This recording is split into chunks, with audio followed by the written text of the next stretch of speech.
It's a mammoth 5A Division II semifinal matchup down in South Texas, old school style with hard-charging running games and unrelenting defenses. Welcome to Waco, folks, for the 5A D2 semis between the Katy Tigers and Cibolo Steele. On one side, you do have Steele, a two-time state finalist, led by do-it-all athlete Jordan Stearns, a defensive back, a running back, a punt returner, and an unforgettable talent.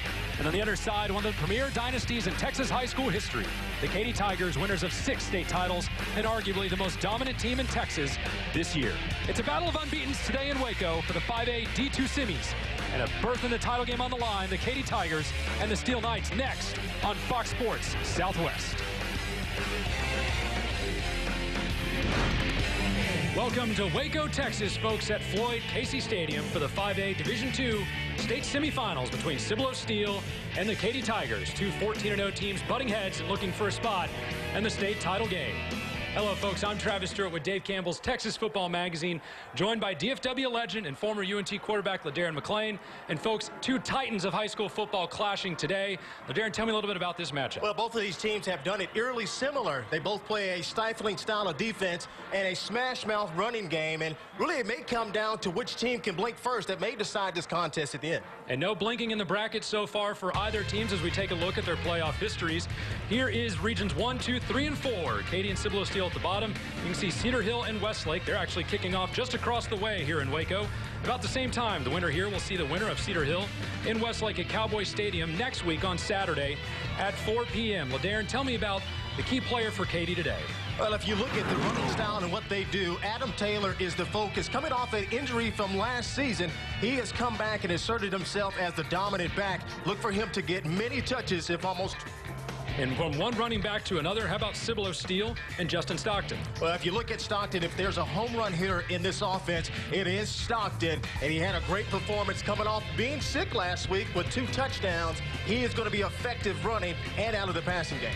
There's no sick in the high school playoffs, LD. Let's go down to Greg Tepper to tell us a little more about these two head coaches. Well, I tell you what, we've got 2 great teams. We know that. But I think the coaching competition might be even better. You look over at Katy with Coach Gary Joseph. I talked to him before the game, and he said, I'm a little bit nervous. Not necessarily for his team or how it's going to come out. He just wants his team to come out and play the best game they can. And you look at that record, he's done that more often than not. On the other side, you've got Mike Jinks, the coach for Cibolo Steele, the only coach the Knights have ever had, and really the only coach they've ever needed. He's led them to 2 straight state title games, looking to get them back to a 3rd. But, guys, I don't know if you could search the entire state and find a better coaching matchup than this.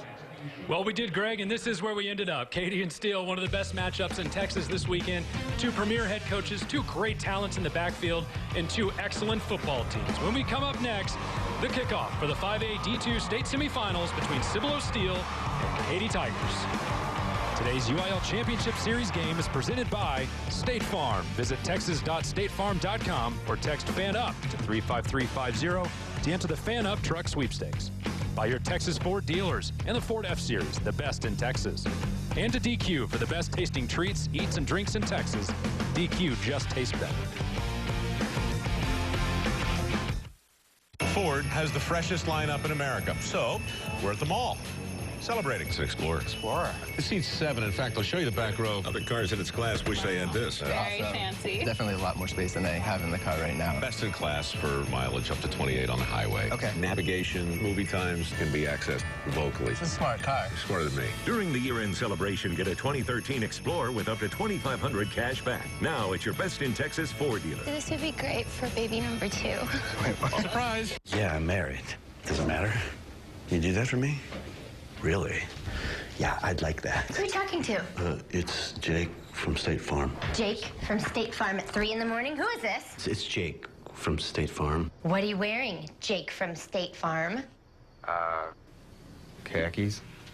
Another reason more people stay with State Farm. Call your local State Farm agent or visit us at texas.statefarm.com. Get to a better state.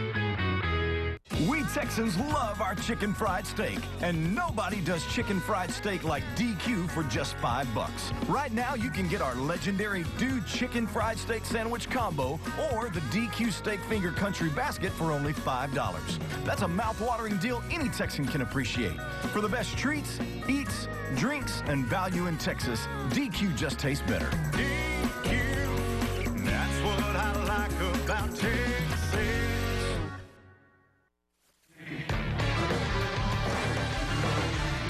Welcome to Waco, folks. The 5A D2 semifinals just seconds away.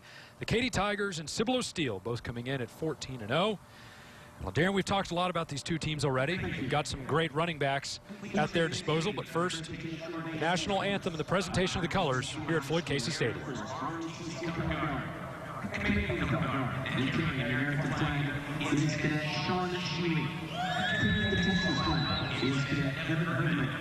The American flag guard is Cadet Jonathan Spring, and the Texas flag guard is Cadet Raver Perez Fidalgo. And now our national anthem, performed by the Cibolo Steele Band.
All right, LD, let's take a look at the keys to the game today. Well, if you look at what the Tigers need to do, tailor-made. That's their star running back, Adam Taylor. He needs to have the bulk of the carries tonight for this offense to maintain their success. Defense domination.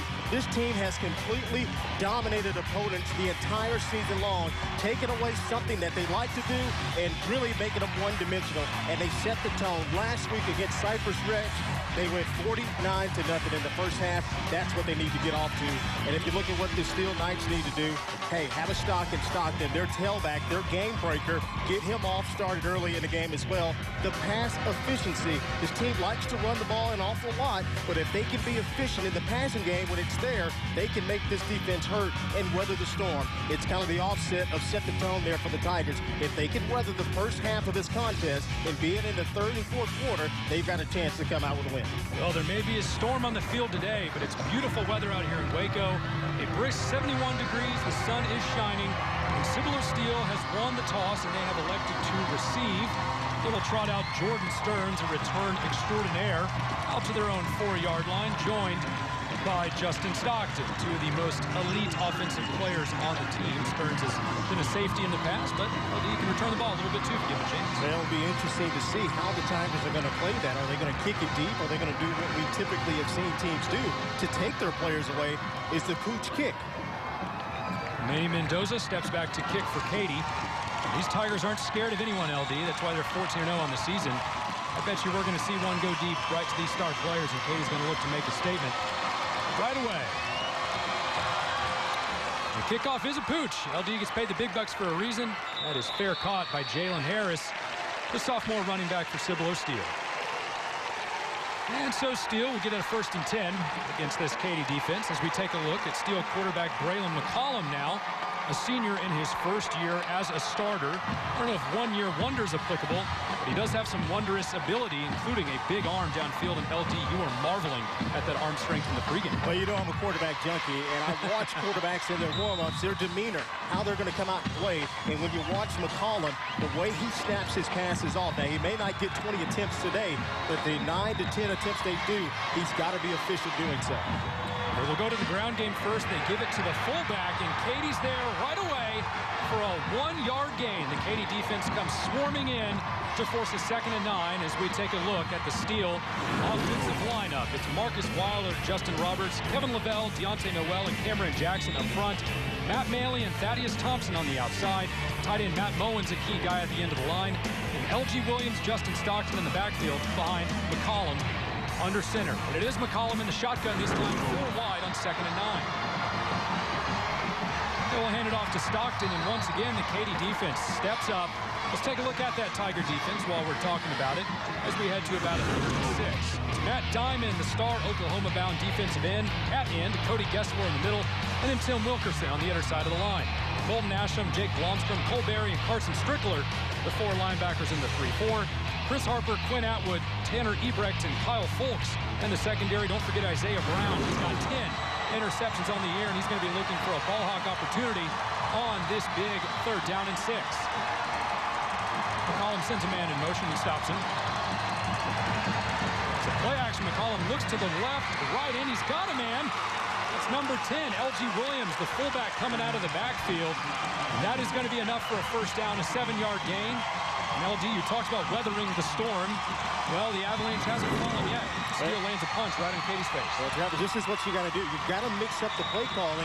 You've got a defense that knows that Steele wants to run that stretch play. So what do you do to offset that? You make it the quarterback out the back door. He's got a wide open Williams in the flat. Good execution there. That's a big 1st down, even though it is only the first one. McCollum, not a real running threat, but he is mobile. This time they will go to Jordan Stearns in the backfield, and Stearns, a fascinating story as he wrestles forward for about 3 yards. A fighter, a secondary guy, a safety, a running back. He's been a running back in the past 2 years. Well, if you've got a natural talent like Stearns, you just find places to get him on the football field. And we saw what he could do last week, 14 carries, 93 yards, and chipping in 2 touchdowns. It's just a dynamic talent. And it's going to be tough sledding today, Travis, for these Steel Knights. Offense will be running the ball. We're going up against arguably the best front 7 that we've seen in a long time out of this 3-4 base defense. It is a 3-4 here, 3 down linemen, and the linebackers prowling behind him. McCollum looks out to the right again, and that one is through the hands of Jalen Harris. That's going to bring up a 3rd and 7 now at the Steele 37-yard line, and that's not the place you want to be against Katy because they prey on passing offenses. Their interception totals are through the charts. Quinn Atwood and Isaiah Brown combined for 18 interceptions on the year. Well, that's something we need to monitor throughout the entire game. And it's going to be important for Steele on 1st and 2nd down to stay ahead of the chains so they don't have these 3rd and longs. 3rd and 7 is not that long, but still, you don't want to be in a situation where it's a passing down. Feels long against Katy. It is a passing down. McCollum's under trouble. Moves a man, and he's just going to throw this one away, but we've got a flag coming in the middle of the field, multiple flags. Laundry on the field, and the refs are going to convene to sort this one out. And if this is a penalty against Katy, that's got to hurt you because it would have gotten Steele off the field. That's going to be an illegal man downfield against Steele. And that's going to be trouble. Penalties against Katy, that'll kill you. And Steele's going to have to trot out the punt team as Katy's going to turn this one down. Yeah, that's not a very effective opening series. They did pick up a 1st down. You know how Katy's base defense is going to play your base offense. Now you go back, regroup on the sideline, talk about it, and try to get your wrinkles involved in the offense. McCollum's going to step back to punt. He is the team's punter. Katy has got 2 returners in the backfield, but they will not need them. This is a short punt, and that's going to go out of bounds at about the 49-yard line. Nope, the ref's going to keep walking it. Ooh, this was a very short punt. They're going to call this at the 46 of Cibolo Steele. So Katy getting into great field position off the 9-yard punt by Steele. Well, this is why they're so good defensively. They force the team to not necessarily get a 3 and out, but they force a punting situation. Special teams come up and give this offense that has been dominating the entire season long. And Kylie Huddleston will step in under center. A strong year for the junior, 1,400 yards and 19 touchdowns, but it's Adam Taylor, the running back, who dots the I, who's been the principal weapon so far. That is where they go, and the Steele defense takes its turn to answer. They step up on a big 1-yard gain. It is Josh Malin, the junior defensive end, who's made a strong push throughout the year in the Steele rotation. He comes up with the big tackle and puts Katy in a 2nd and 9. Well, Travis, let's make no bones about it. This is a very good Knight defense as well, holding their opponents on the season to 137 yards rushing. Now for the playoffs, that's about 82 yards they've allowed opponents here per game. And so that's a good group. You've got 2 strengths going up against one another in this game. It's a matter of efficiency and executing the offense. Steele showed the blitz on the right side, but they came with heat on the left. And Adam Taylor is dragged down at the Steele 45-yard line. No gain on the play. Right after Katy forced Steele into a 3rd and long, the Knights have returned the favor. 3rd and 9 now for the Katy Tigers on their first drive of the game.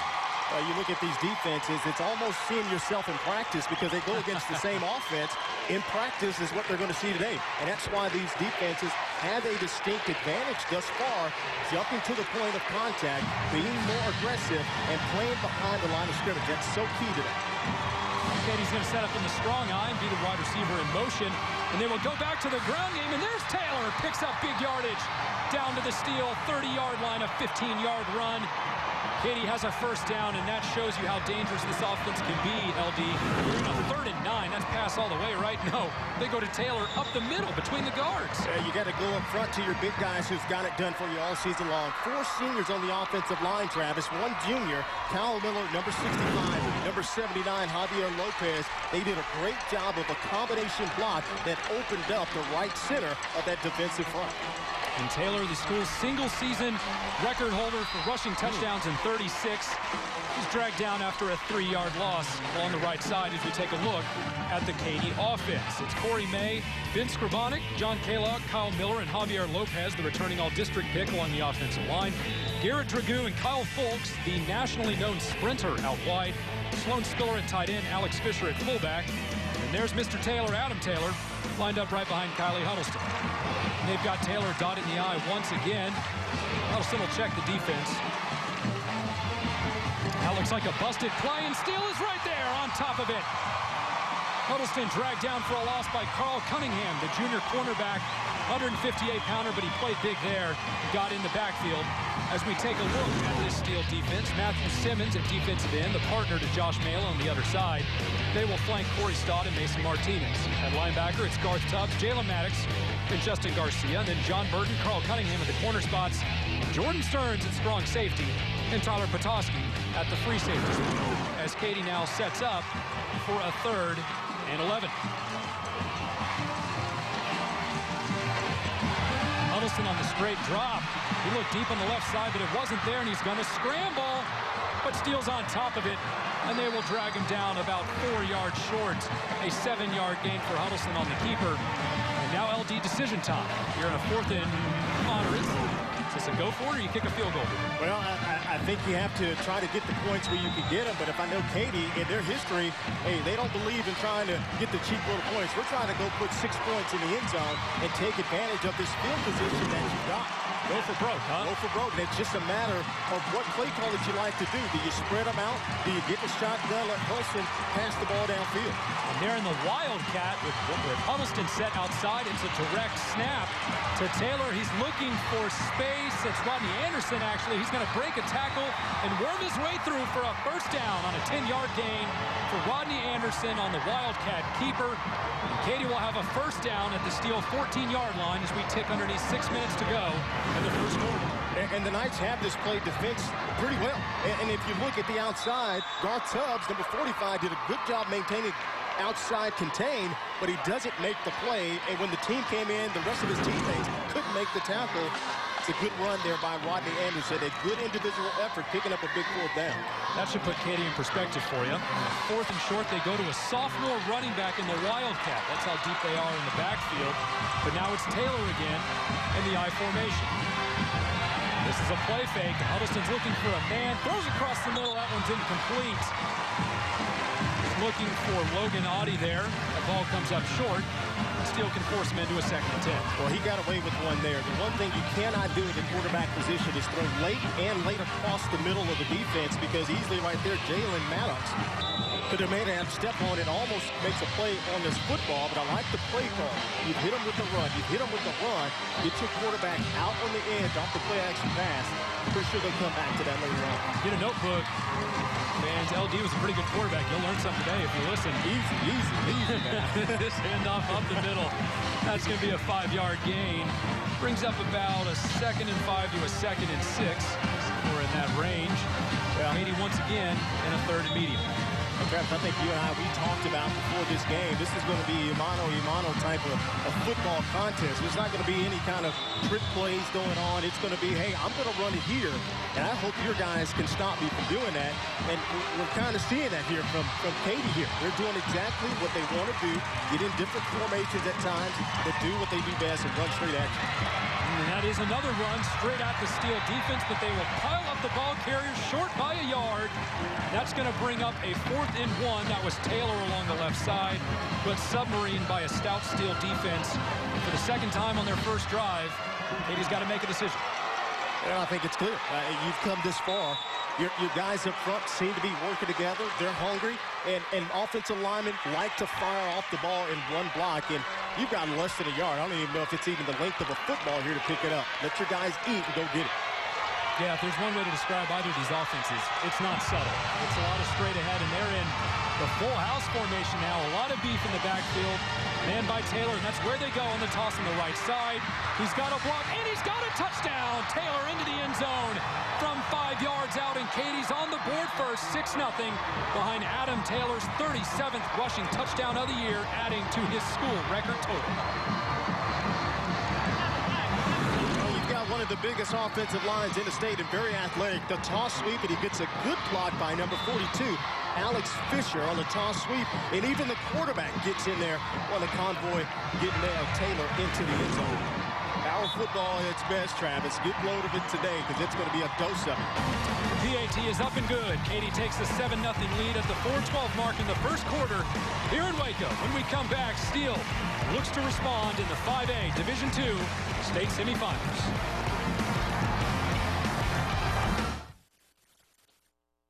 Bill Dickinson here with Capital Kia. In Caroline, during this holiday season, I'm going to make the monthly car payments for the entire year of 2013 for one lucky winner. You can register to win at Capital Kia, 183 in Anderson Mills, just in front of the water tower, or you can shop us online at capitalkia.net. Caroline, they can also drive a brand new Kia Optima for only $189 per month.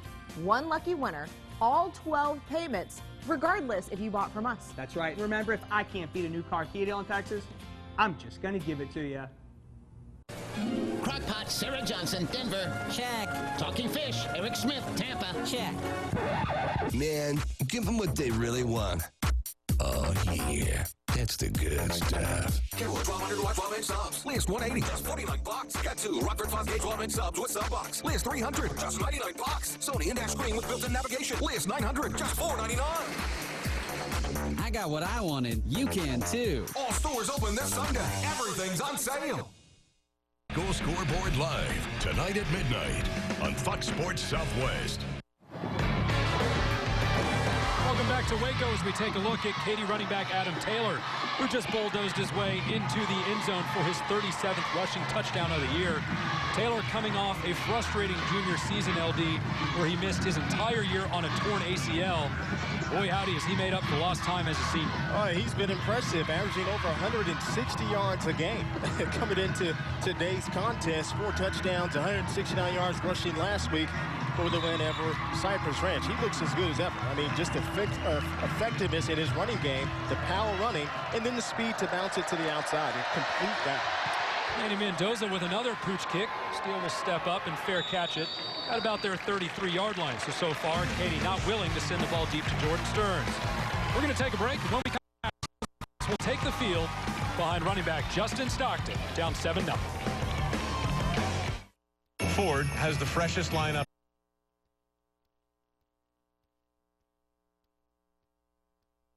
And it's Braylon McCollum now set up in the pistol. But on 1st and 10, they will hand off to Justin Stockton. And the fighting Katy Tiger defense is right there. Cody Gessler, the nose tackle, in on the action. No gain on the play. And that brings up 2nd and 10. Well, Gessler has been a really nice cog in the middle of that defense. And really, Travis, when you play this 3-4 defense, you've got to have 3 guys up there that are men. Men that take on blockers because they're going to take on the double teams that free up the linebackers in the 3-4 defense to clean up. At that time, Gessler took it upon himself to go make the play in the backfield. Yeah, in a 3-4 defense, your 3 defensive linemen are about as key as you're going to find anywhere on the defense. And now in 2nd and 9, it's McCollum with the shotgun. They're going to play fake again, but the defense is all over him. He's looking to throw it away, and he will just barely.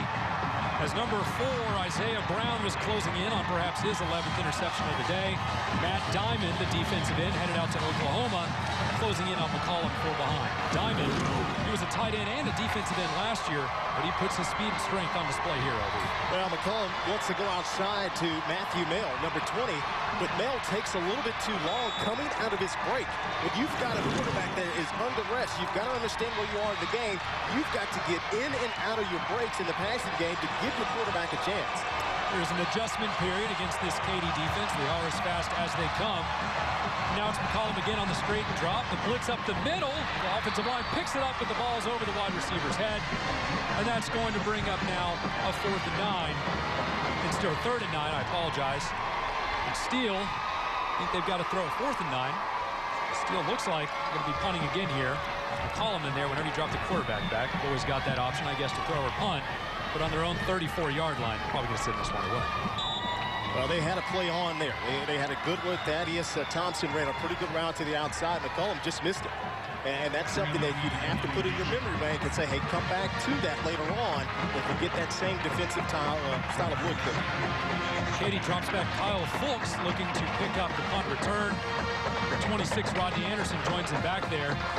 This ball will sail out of bounds. Nope, that's going to bounce back in bounds. Anderson will field it. About the 26, and the Steele special teams unit is all over. And that's impressive stuff from the Steele special teams unit because both Fulks and Rodney Anderson are extremely dangerous in the open field. We've already mentioned Fulks. He finished 2nd in the state track meet last year in the 100 meters. Rodney Anderson's already returned more than 1 punt for a touchdown this year. And you're looking at Rodney Anderson, a freshman, over 1,100 yards rushing a year ago and 14 touchdowns. Could very well be the featured back had it not been for a healthy Adam Taylor coming back that reasserted himself as the big dog back there in the backfield. Or I should say big cat. They will go to Taylor on the short toss to the left. Good blocks, and he'll stretch out about the Katy 35-yard line. That's going to bring up a 2nd and 8. They've gone to Taylor early and often today, and you mentioned Anderson last year as a freshman. I should tell you just how much they think of Rodney Anderson. The Katy program rarely, if ever, turned a freshman anywhere in the backfield, but Anderson, a 1,000-yard rusher a season ago. It just goes to say that the running back future there for the Katy Tigers is awfully bright. A young Anderson there for at least 3 more years to come there. Certainly if he could stay healthy and keep his focus and play like he's been playing. And it's Taylor again, runs through an arm tackle. He'll stretch out to the 40-yard line. And an easy first down, a gain of 5 on the play. This is where Katy, I think, is the most dangerous, LB. It's not always about big plays down the field and 4 wide. It's this slow and steady grind, this beat-you-up run game, and the attrition factor as the game drags on. Well, I've always attributed that. These kids have come up in one system, and that's the system that we're seeing here today. From the 8th grade through 9th grade, junior high, down to varsity, these kids have owned this offense, and they know it frontwards and backwards, and it makes executing the offense that much easier. There is offensive execution at its best. A big run for number 42, a 15-yard run for Alex Fisher, the fullback, the senior. For Katy, they can spread the love around in the backfield, and he'll earn the Tigers a first down at the Steele 45-yard line. Well, they throw him a bone every once in a while. That's on his 30th carry of the season. He does have 4 touchdowns on the season, but mainly known as the blocker for the running back duo back there of Taylor and Anderson. So far, we've seen a little bit of everybody in the backfield from Katy. It's been Huddleston, Taylor, Anderson, even the fullback now. This time, Huddleston on the play fake. He's looking deep. He's got 2 men open, and that ball is overthrown on Rodney Anderson. That will bring up a missed opportunity. Fulks was also open in the middle of the field. That ball just floated on Huddleston a little bit. Yeah, it was pretty much take your pick there. I thought that play-action pass, a well-designed play called there by the Tigers offense. And, you and I talked about that. The way they run the ball so well, the play-action pass could be deadly. You've got to capitalize on the plays when they're there. They didn't do it there. So a 2nd and 10 down for Katy as Huddleston steps under center. They'll toss along the right side. It's Taylor. He'll wrestle his way forward for about 6 yards as we check in with Greg Tepper now on the sidelines. Well, guys, you know, you mentioned Rodney Anderson. He has been a heck of a player. And you mentioned Coach Joseph's reluctance to add a freshman onto the field. But I'll tell you what, he made a pretty good impression. Last year, he scored on his very first touch as a varsity player. So that tells you the kind of dynamic player that the Tigers have now and for the future. For other 5A D2 fans out there, Westlake and Cedar Hill are now tied at 7 across the way here in Waco as Katy steps into a 3rd and 4. It's Taylor again, heavy running up along the left side. That's a gain of 5 yards. That'll get Katy another first down at the Steele 33-yard line. Well, when you watch Taylor run, Travis, he kind of puts you in mind of the running back of the University of Wisconsin, Monty Ball, and a little bit of Adrian Peterson. He has a little bit of an upright running style. That was a lofty comparison. Well, I'm just saying, you know, in the frame of what you put him in mind, obviously I'm not comparing the two in the sense of accomplishments, but from the standpoint of the running styles, he has that mold and can develop into a pretty solid player at the next level. 2 wide receivers out now, and they'll go to the short toss to Taylor again. He's going to break a tackle and work his way down for about 8 yards. Down to the Steele 25-yard line to bring up a 2nd and 2. And at this pace, Adam Taylor is going to be on track for upwards of 30-40 carries today. But this is just how the Tiger offense operates. Huddleston's only thrown, I believe, 88 completions all year, 81 completions all year long. Do the math. It's not a whole heck of a lot. It's not a whole lot at all. And, you know, really, you almost want to say the quarterback is kind of a bus driver, you know, kind of a manager of the game. And that's all you need, especially when you have this kid here, your shot, Taylor, and you've got Anderson right behind him where they don't lose anything when he comes into the game. You want a quarterback when the plays are there. Hey, 1 or 2 passes, we're going to take downfield to take a shot. Underneath dinks and dunks, take it, keep the defense off balance. And Huddleston won this job in fall camp on 3 other candidates for the job, one of which was Quinn Atwood, who now stars in the secondary. And Huddleston, a fine baseball player, missed a good portion of the spring as Katy reached deep into the postseason on the diamond. But he did win the job, and as a junior, as you said, not always spectacular, but he's always answered the bell when Katy's needed him to. Only played a couple close games this year, but in both of those, against A-Leaf Taylor and Cinco Ranch, Huddleston was very good. It's so refreshing to watch both these teams actually to get back to the old school style of football. 3 yards in a cloud of dust, play action pass over the top. And both these teams are slugging it out here early in this first half. So Huddleston will send Anderson in motion. They will fake to Taylor, and Anderson is where they go, wide open in the end zone, caught for a touchdown. Rodney Anderson, a 25-yard touchdown catch in the end zone on a perfect play fake from Kylie Huddleston. The run game opens up those opportunities, and Anderson answered the bell. They don't always throw the ball to running backs.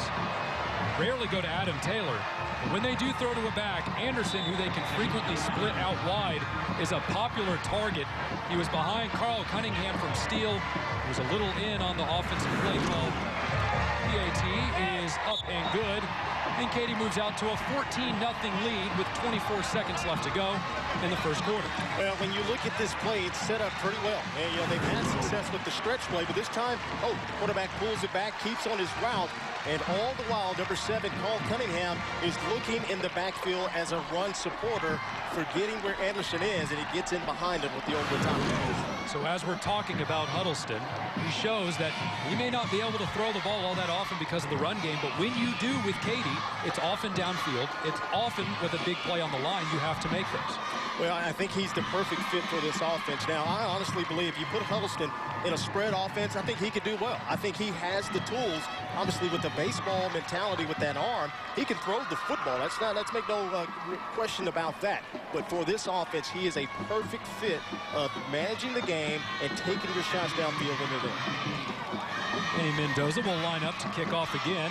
Once again, Steele will trot out Jordan Stearns and Justin Stockton to return the kick. And against maybe any other team, LD, 14-0 in the first quarter, while not ideal, certainly survivable. But the way Katy has snowballed its opponents as of late, you have to cast a wary eye at that scoreboard if you're a Steele fan and wonder what the rest of this game will hold. Well, you know what? Last week, Cypress Ridge felt the same way. And they got behind 49-0 in that first half. 21 in the first, 28 in the second quarter. You can't do that against this monster of the Katy Tigers. They will not let up, and they have no qualms about it, about trying to run the ball down your throat until there are triple zeros left on that clock. I stepped out to do a household chore at the beginning of the Katy game last week. They were up 21-0 within 5 minutes of the first quarter. I missed the entire first 3 touchdowns out doing a simple household chore. That's how fast I remember football. Mendoza again will kick this one a little bit short. We fielded over the head by the Steele up back, and he's going to take it up to about his own 27-yard line, and that's where Steele will start its next drive from there, a 12-yard return. As we said, a critical moment for Steele here. And LD, you were a good quarterback. At what point does the quarterback know a lot of this pressure is going to shift to him if the run game starts to fall out of the picture, if you fall behind by much more? Well, you have to think in terms of a quarterback. You have to be the calming force for the offense. They have to look for you as a calming sense of, hey, guys, it's only 14 points. Hey, it's no big deal. This is just go out and act like it's practice. And at some point in time, you're going to have to make a big-time play, a big-time throw. You got to be ready to do it when it's there. He'll go to Stockton, and he has to work extremely hard just to lose a yard as Cody Gessler, the big nose tackle for Katy, will squeak his way in there again for his second big tackle of the day. That's going to take us to the end of the first quarter as the Katy Tigers up right now 14-0 over the Cibolo Steele Knights. Steele's not out of this one yet, folks. They're undefeated for a reason. This Katy Tiger squad living up to the heavy hype in the 5A Division II state semifinals in Waco at Floyd Casey Stadium with a state title berth on the line.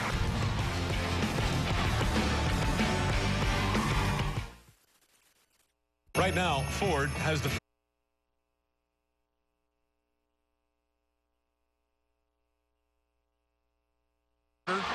and the Knights offense will open up with 4 wide receivers and McCollum set in the shotgun. Oh, and Diamond deflects it. It's picked off and intercepted. Matt Diamond with a stiff arm into the end zone. Matt Diamond, a 16-yard interception return for a touchdown. He came off the edge, knocked that ball up in the air, read it like the tight end he was last year, and the big boy was gone to the end zone. It's 20-0. Katy over Cibolo Steele. Woo! Sure can't move in a hurry. I know. Well, this is the 30th interception for the team this season. And look at the big fella. Tipped himself the ball. It's his own tip drill. Gets a good stiff arm. Hey, I tell you what, those big boys love the chance to get their hands on the ball and get into the end zone. Well, they'll never let it live down by any means, but outstanding play by the defensive front there by the Tigers. PAT is up and good to make it 21-0. And I'd say that Matt Diamond will remember that moment for a long time. But he already had 30 tackles for loss coming into the game. He's a double-digit sack guy. He's going to Oklahoma. He's got a lot of happy memories already in his Katy football career. I tell you what, there's a lot of football left to be played in this game. And I tell you what, the Knights, if they cannot figure out how to block not only Diamond, but Gessler has been in there. We haven't talked too much about Wilkerson. But if they can't block these 3 guys up front, it is going to be a long afternoon offensively for the Knights. Now, we know Cibolo Steele comes in at 14-0. They've dominated a lot of opponents this year, too. They've been every bit Katy's equal in a lot of metrics, and they are a fine football team who's been to 2 straight 5A Division II title games. They're one of the best in the business. So when you get onto the sideline, what exactly do you tell this team when you look at this Katy defense as we see a quick recap of what they've done already? We talked about the defensive line. There's Diamond closing in on McCollum. As that ball's thrown away, Gessler comes in for a big tackle for a loss, and then here's the interception and return for a touchdown by Diamond again. So, LD, what do you tell this Steele team on the sideline? What words can Mike Jinks give to them to settle them out? Well, you've got to tell them, hey, are you going to be able to meet the challenge? Because right now, the team in the white jerseys with the red numbers, they came to play today. They want to go to the next level of the state championship.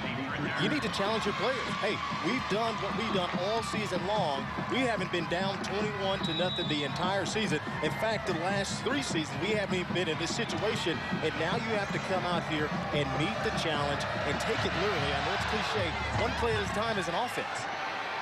Can't get ahead of yourself against this Katy offense and defense. And the kick return, he's going to step out at about the 38-yard line, but a great return from Cibolo Steele. And now the Knights take the field. It's a 17-yard return. And remember, folks, this Steele team, as the Steele audience rises to its feet, giving them motivation, this Steele team has won 42 of its last 45 3 games. Let's get on to Greg Tepper with a little more information. Greg? But you guys mentioned that they might be in the danger zone because you look at what Katy's done this year. They've won 9 games by 40 or more points. So when they get on you quick, and they don't let you up.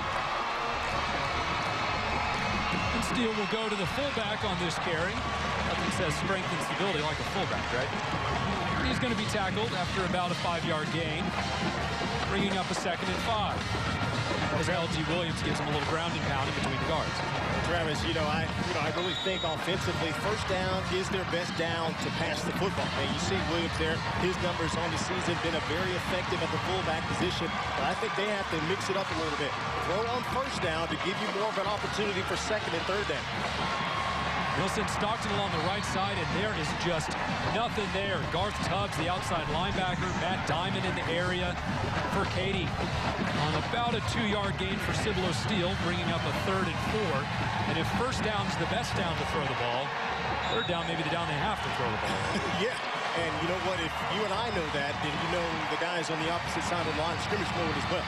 And that's when you can pin your ears and get back there and put pressure on the quarterback.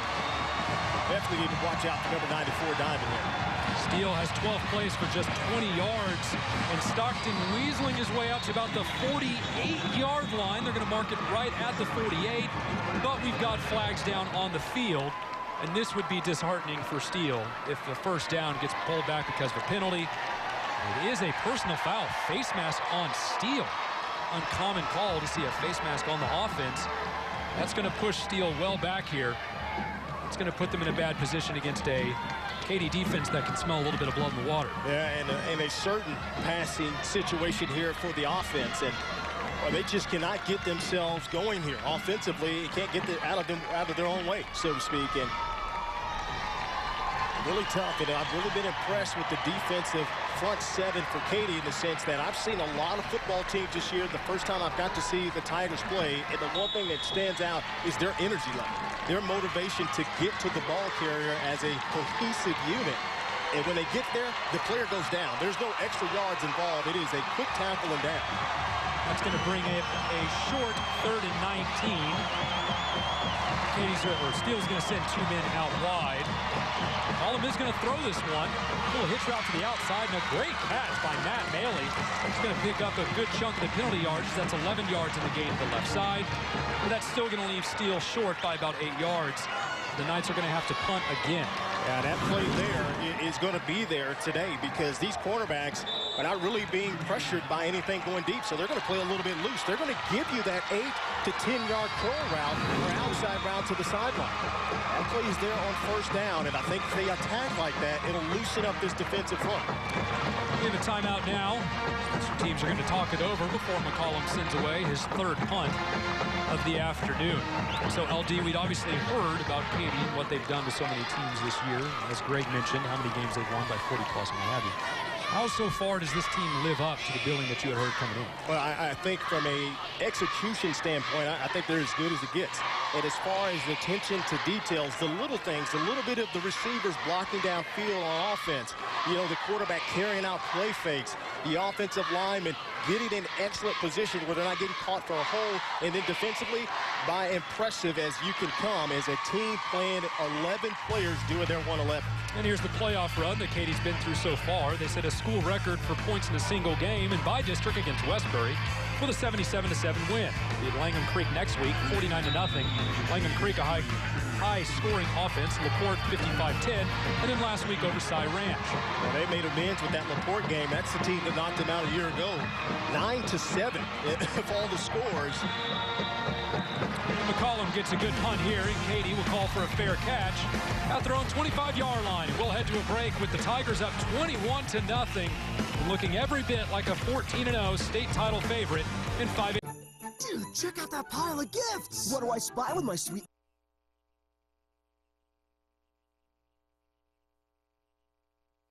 Out to a 21-0 lead over Cibolo Steele at the 9:46 mark of the second quarter, and this is a key opportunity on 1st and 10 for the Steele star defensive ends, Matt Simmons and Josh Malin, to step up and find a tackle in the backfield. As Katy will toss outside to Rodney Anderson. He'll make a man miss, but still snowed under by Garth Tubbs coming in on the outside for a tackle, a gain of about 5 to bring up a 2nd and 5 for the Katy Tigers. Well, they have it defense well here, Travis. Watch number 7 fly in here. And that's just a great block there by Alex Fisher, number 42. You can't defend it any better to turn the ball carrier back into the inside. But you forget, these are outstanding ball carriers. They don't need a whole lot of great blocking up front. They have the ability to get upfield and still be effective. Steele defense very talented, arguably the most talented unit in all of Region 4. And this is one of the best defensive Steele has had. And they put it on full display there, dragging down Anderson for no gain on the play, bringing up a 3rd and 5. So with the Knights' backs against the wall on an incredibly key drive early in the second quarter, so far the linebackers have stepped up to the billing at this key opportunity. When you talk about this Steele defense and how well they played the entire season, just think of yards per carry. In this playoffs, they've only allowed 2.5 yards per carry in the playoff games coming into today. Now, they came up against a very tough offensive running team. They had to get back to that if they're going to give their offense a chance. 5 men with their hands on the ground for Steele, and that pass is behind the fullback and incomplete.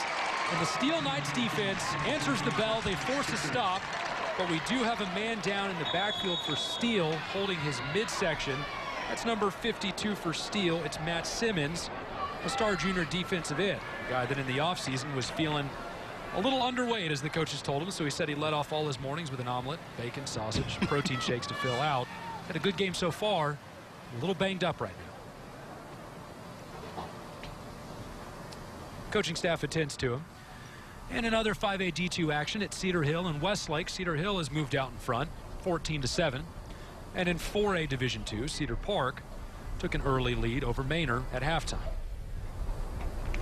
And the trainers will bring Simmons off the field. Simmons, a heck of a player, LD, and the brother of another exceptional talent at Cibolo Steele, the younger brother of Ryan Simmons, was a star linebacker for Steele during their state title runs, and who was the 5A Texas Sports Writers Association Defensive Player of the Year in one of those title runs. And for good measure, his sister Megan is the area's all-time leading scorer in girls basketball and now a star in Tennessee.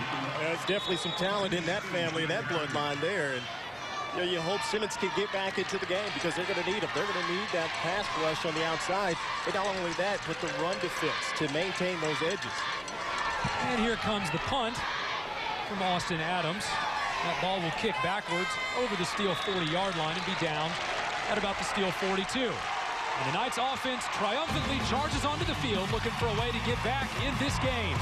As Katy leads 21-0 here in Waco at Boyd Casey Stadium, but the Knights not done yet and looking for a state title berth for the 3rd year in a row.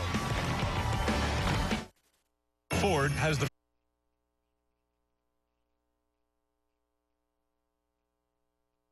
Fill you in on a couple other scores going on right now. Cedar Park leading Manor 19-7 in the 3rd quarter of the 4A Division II state semis. And then 4A Division I, it's Georgetown over Leander Rouse, 28-14, as time ticks away in the 3rd quarter there as well. But here we are at 21-0 Katy. But Steele at their biggest moment of the game back on offense as Braylon McCollum steps under center. They've got Justin Stockton split out to the left side. That's where they will go on a short route to the left, and he breaks a tackle, has the corner briefly, and he's got a 1st down all the way down to the Katy 45-yard line. A 12-yard catch and run from the star running back, Justin Stockton. Well, there's that passing on 1st down. These corners are going to give you this, and they're set up to give that cushion because they have no responsibilities on the underneath passing because they don't want anything to get deep. And once you get this out here, I tell you what, it will stretch this defense out, get it to your home run hitter Stockton for the big play there, the biggest play thus far for this offense. Stockton had a big impact in 2010 as a freshman in the 5A D2 state finals. They go there again, but we've got whistles in this play. It's going to be blown dead as Steele took a timeout, but they went back to the exact same play they saw before. And LD, the maturation of Justin Stockton has really been a pleasure to watch since that first year as a freshman. He had moved in from Florida shortly before, said he was, quote, terrified of being on that varsity team with all those talented kids, including Malcolm Brown, who would one day go on to the University of Texas. He said, the whole year I maybe said 4 words, and all of them were to Malcolm. So watching him grow into this role has really been reassuring. It's really been fun to watch. Some other playoff action scores we mentioned earlier. It's Cedar Hill over Austin Westlake right now in the second quarter, 14-7. The winner here at Floyd Casey will take on the winner there at Waco ISD Stadium. Georgetown and Miranda Rouse, 28-14. The Georgetown Eagle defense doing what it's done all year, which is stifle opponents. And then Cedar Park, speaking of defense, the Timberwolves have a patent on it, I swear. 19-7 over Manor. Those surprising Manor Mustangs all the way into state semis. In the 4A Division II state semifinals. We'll talk more about those matchups, maybe a little bit from yesterday as well, if you're nice to us, at the halftime show. As Steele trots back out, facing a 1st and 10 now at the Katy 45-yard line. I'll tell you what, LD, this Steele sideline had been very quiet up until this point, but the Knight faithful is rising behind this team right now, and you can feel a little bit of momentum shift. Well, I think that first down they picked up was huge in the sense of confidence and saying, hey, let's get back to what we could do here and try to move this rock against a tough defense. Woo. Nifty running by Justin Stockton. Eludes a tackle by spinning out of it. It's a 4-yard gain to the Katy 41-yard line. And Justin Stockton, if you're a college recruiter watching right now, he does have an offer for Boise State. So if you're in the market, you want to jump on this kid now because he has prime talent, an excellent sprinter as well. His speed is paralyzing in the open field. It's McCollum this time will play fake to Stockton, throws over the middle and over the head of the receiver downfield. That's going to be incomplete as he was looking for big tight end Matt Moen, the junior down the middle. That brings up now a 3rd and 6 for Cibolo Steele. And I like the play call. Even though you didn't complete the pass, it's still in the back of the mind of the defense that, hey, we're going to try to attack you vertically and split your 2 safeties. Now, they didn't complete it, and they still have some work to do here on 3rd down. Look at Breland McCollum's numbers there. Not very effective as of yet, but he's got to step up. If they can give him time, he has the ability to complete some passes here. They stay on the ground to the right side, and Stockton with a great move to leave a defender in the dust. It's a 9-yard gain for the junior, and that'll be another Steele 1st down. And these Knights are rolling now. To the point you made earlier, LD, even if you don't complete a play-action pass like 2 plays earlier, making a defense think is almost as good as getting big yards sometimes. And here they go with a little tempo, Travis, trying to catch the defense off guard. That's what you have to do when you're struggling offensively. You try to set the tone, and they're trying to do that now. They've got some early success here on this series. You don't want Katy's defense to be comfortable at any point. You go to the fullback again, LG Williams. He's been a key contributor so far for Steele in this one.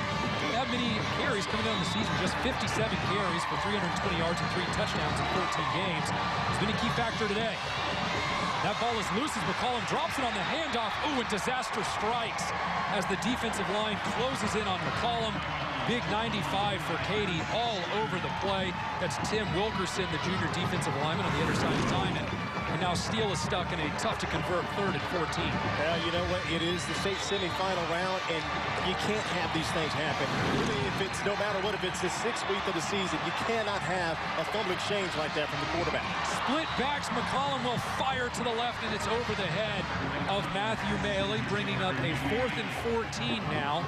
And it seems an odd question to ask, LD, but is 4th and 14 decision time for Steele right now? Well, you know, you have to think in terms of, you know, how your defense is playing. Do you feel like you can defend the field if it's a longer field to defend? Or do you take your chances on offense and say, hey, my defense, can you go out there? If we don't get it, can you defend this field? I think we may get this answer here by Coach Jinks. He's going to roll the dice and keep his offense out.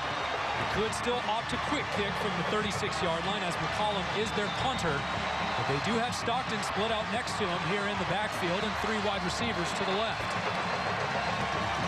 McCollum pump fakes, trying to free up a man deep. There goes a big catch at the 25-yard line. It's Steele wide receiver Trevor Aheen on a big 1st down catch, a gain of 15. And the Knights are in business after converting a big 4th and 14 deep in Katy territory. Now, this is a beautiful play design. They have 3 receivers to the wide side of the field. They all 3 run go routes and clear out the entire underneath. And here comes the underneath receiver on the backside. Trevor Aheen comes and clears it, gets a huge first down there for the Steele Knights. Energy flowing now for Cibolo Steele. They'll hand to Stockton, who muscles his way along the right side before dragged down by Cody Gessler. A gain of about 2 on the play. That'll bring up a 2nd and 8 from the Katy 19 as we tick towards 6 minutes left in the second quarter. Well, now you're down here in the red zone. You've got to go in here and cash. You've worked so hard in between the 20s now to get down here where you are in the red zone. You've got to come out of here with a touchdown. 3 points at this point won't do you any good. Stockton again on the right side. He's going to gain about 2 more yards, and that's going to bring up a 3rd and 6. But LD on that last play, you could tell the Katy safeties, sure it's in a condensed end of the field, but the Katy safeties were in, looking for run, playing for run. This could be an opportunity to try and look over the top again on those play-action throws. I certainly agree with that, and maybe even get McCollum a run-pass option. Get him out on a bootleg, maybe get him out on a woggle, out in the flats. McCollum's got a really strong arm. That's never been in doubt, and Coach Mike Jinks was high on him in the preseason, even though he'd never played as a starter before. They will go up the middle to the fullback, L.G. Williams, stuffed by Jake Blomstrom, the junior linebacker from Katy. Those 2 interior linebackers for Katy are destructive forces. Blomstrom will push back LG, and now Steele's in a 4th and 5. They're trying to go with the quick trap play, and Blomstrom is not having it. I mean, if you look at it, he looks just like a prototypical linebacker, just hard-nosed, great physique, has a great nose for the football, and doesn't mind sticking his face mask in there making big plays. And at 6'2", 225, doorbells are going to be ringing at the Blomstrom residence as college recruiters are coming by to find someone to be in the middle of their 3-4, 4-3 defense. Steele's going to go for it again. LG in the backfield with McCollum. McCollum looks to the left in tight coverage, and it's Maley with a big catch at the 11. Breaks the tackle. Pushed out at the 7-yard line, Matt Maley. The incarnate word pledge looking every bit college caliber. A 9-yard gain on the reception, and that gives Steele another clutch first down in the Katy red zone. Now, when you play a defense that's trying to sell out on the run, you're going to get man-to-man coverage on the outside, and the receivers have to win these battles, and Maley does exactly that. A perfect pass by McCollum, putting it only where his receiver could get him. The drive is alive, Travis. They will go to Jordan Stearns up the middle, who's wrapped up right at the goal line. Steele thought they had it. They're going to be about 6 inches short. This is where the game gets interesting, LD. I almost called you LG. He's not playing for it. I'll be called what you want. This is where the game gets interesting. We talked about blocking and tackling being important here. And in this second and goal situation from about the inch-yard line, they will push up and in. Steele in the end zone. Jordan Stearns is fired up as Braylon McCollum hits pay dirt. It is now 21-6, and the Knights season is still alive in the second quarter. That was a character-building type of drive there from the Knights. When all adversity is in their face, they put it together. 3 4th down conversions to convert it, can get in there and get the end zone there, and that's huge. That keeps the fight alive and say we're here to battle for all 4 quarters. And as Steele lines up for the PAT, a word on Steele coach Mike Jinks. Man knows adversity. He was a good quarterback at Angelo State when he finished up, wanted to coach.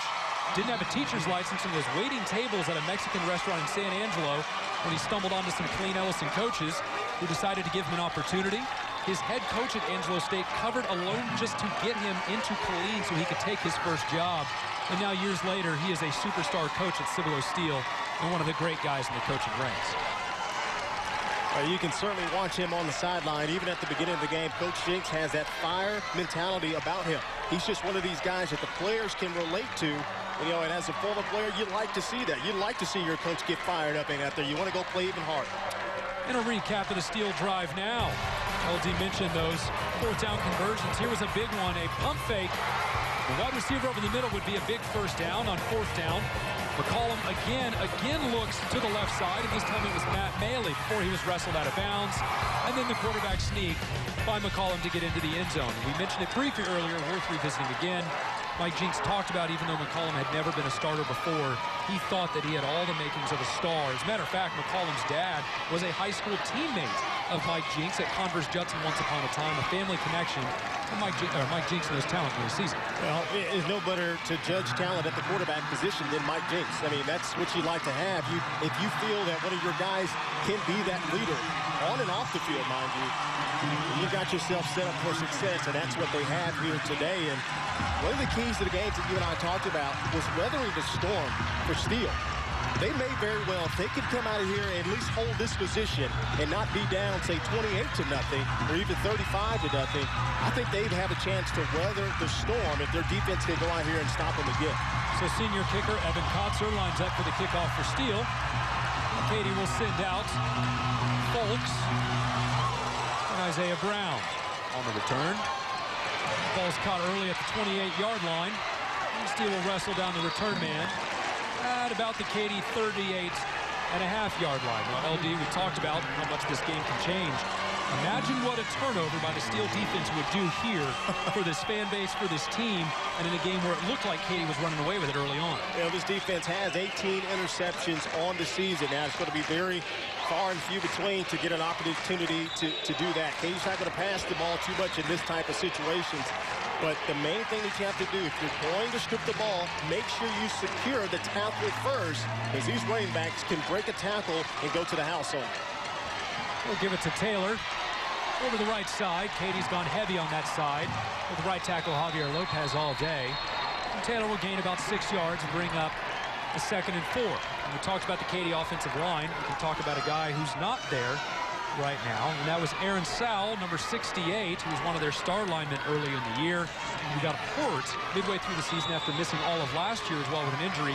And since then, the Katy offensive line playing a man down, but still playing very well.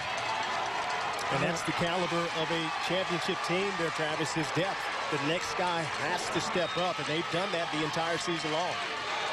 We'll go to the fullback again, but the Steele defense there to answer.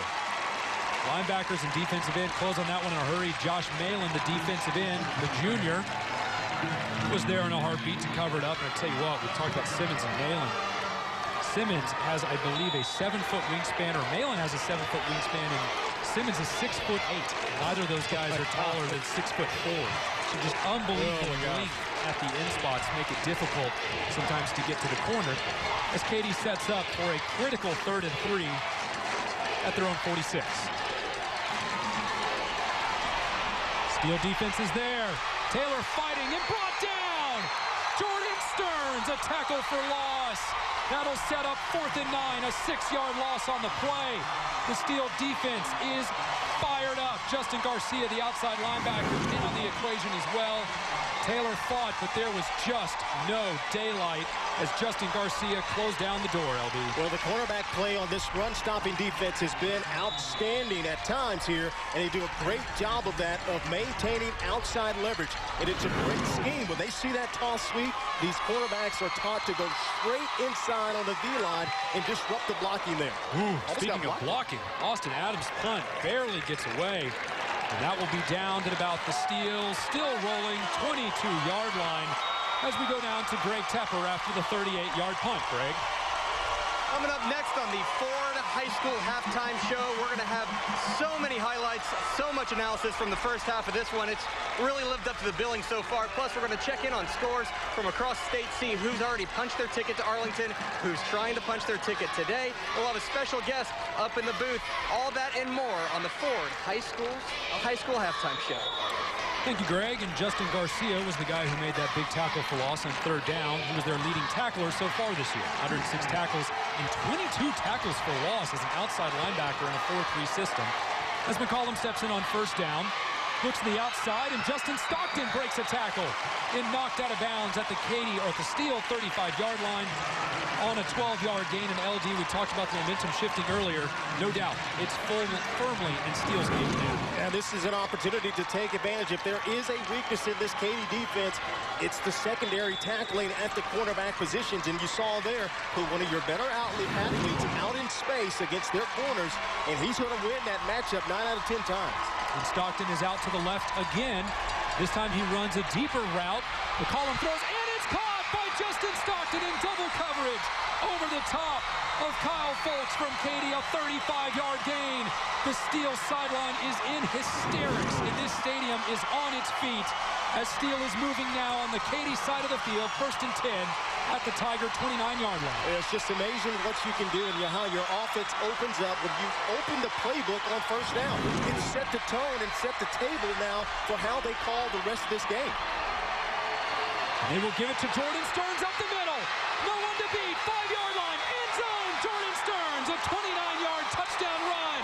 It is deafening here at Floyd Casey Stadium as Steele gets within 21-13 on Jordan Stearns' big-time touchdown run just a week after he took over in the backfield after playing at safety all year long, LD. Wow, this game has turned on a dime. Now look at the downfield blocking. You see big number 77, Cameron Jackson. He comes from his right tackle position and down blocks. And once he does that, Stearns gets in right behind off his right hip and goes to the house. And I tell you, when you open it up on 1st down, you have the defense guessing. And for the first time in a while this season, the Katy Tigers are guessing. And that's why we've got a different ball game with less than 1.5 minutes to go. So now we've talked about what you tell Steele earlier when they were down 21-0. If you're Gary Joseph, put on a red jersey.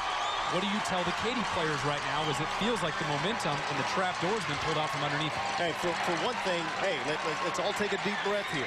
We are still winning this game. We're still doing what we want to do offensively.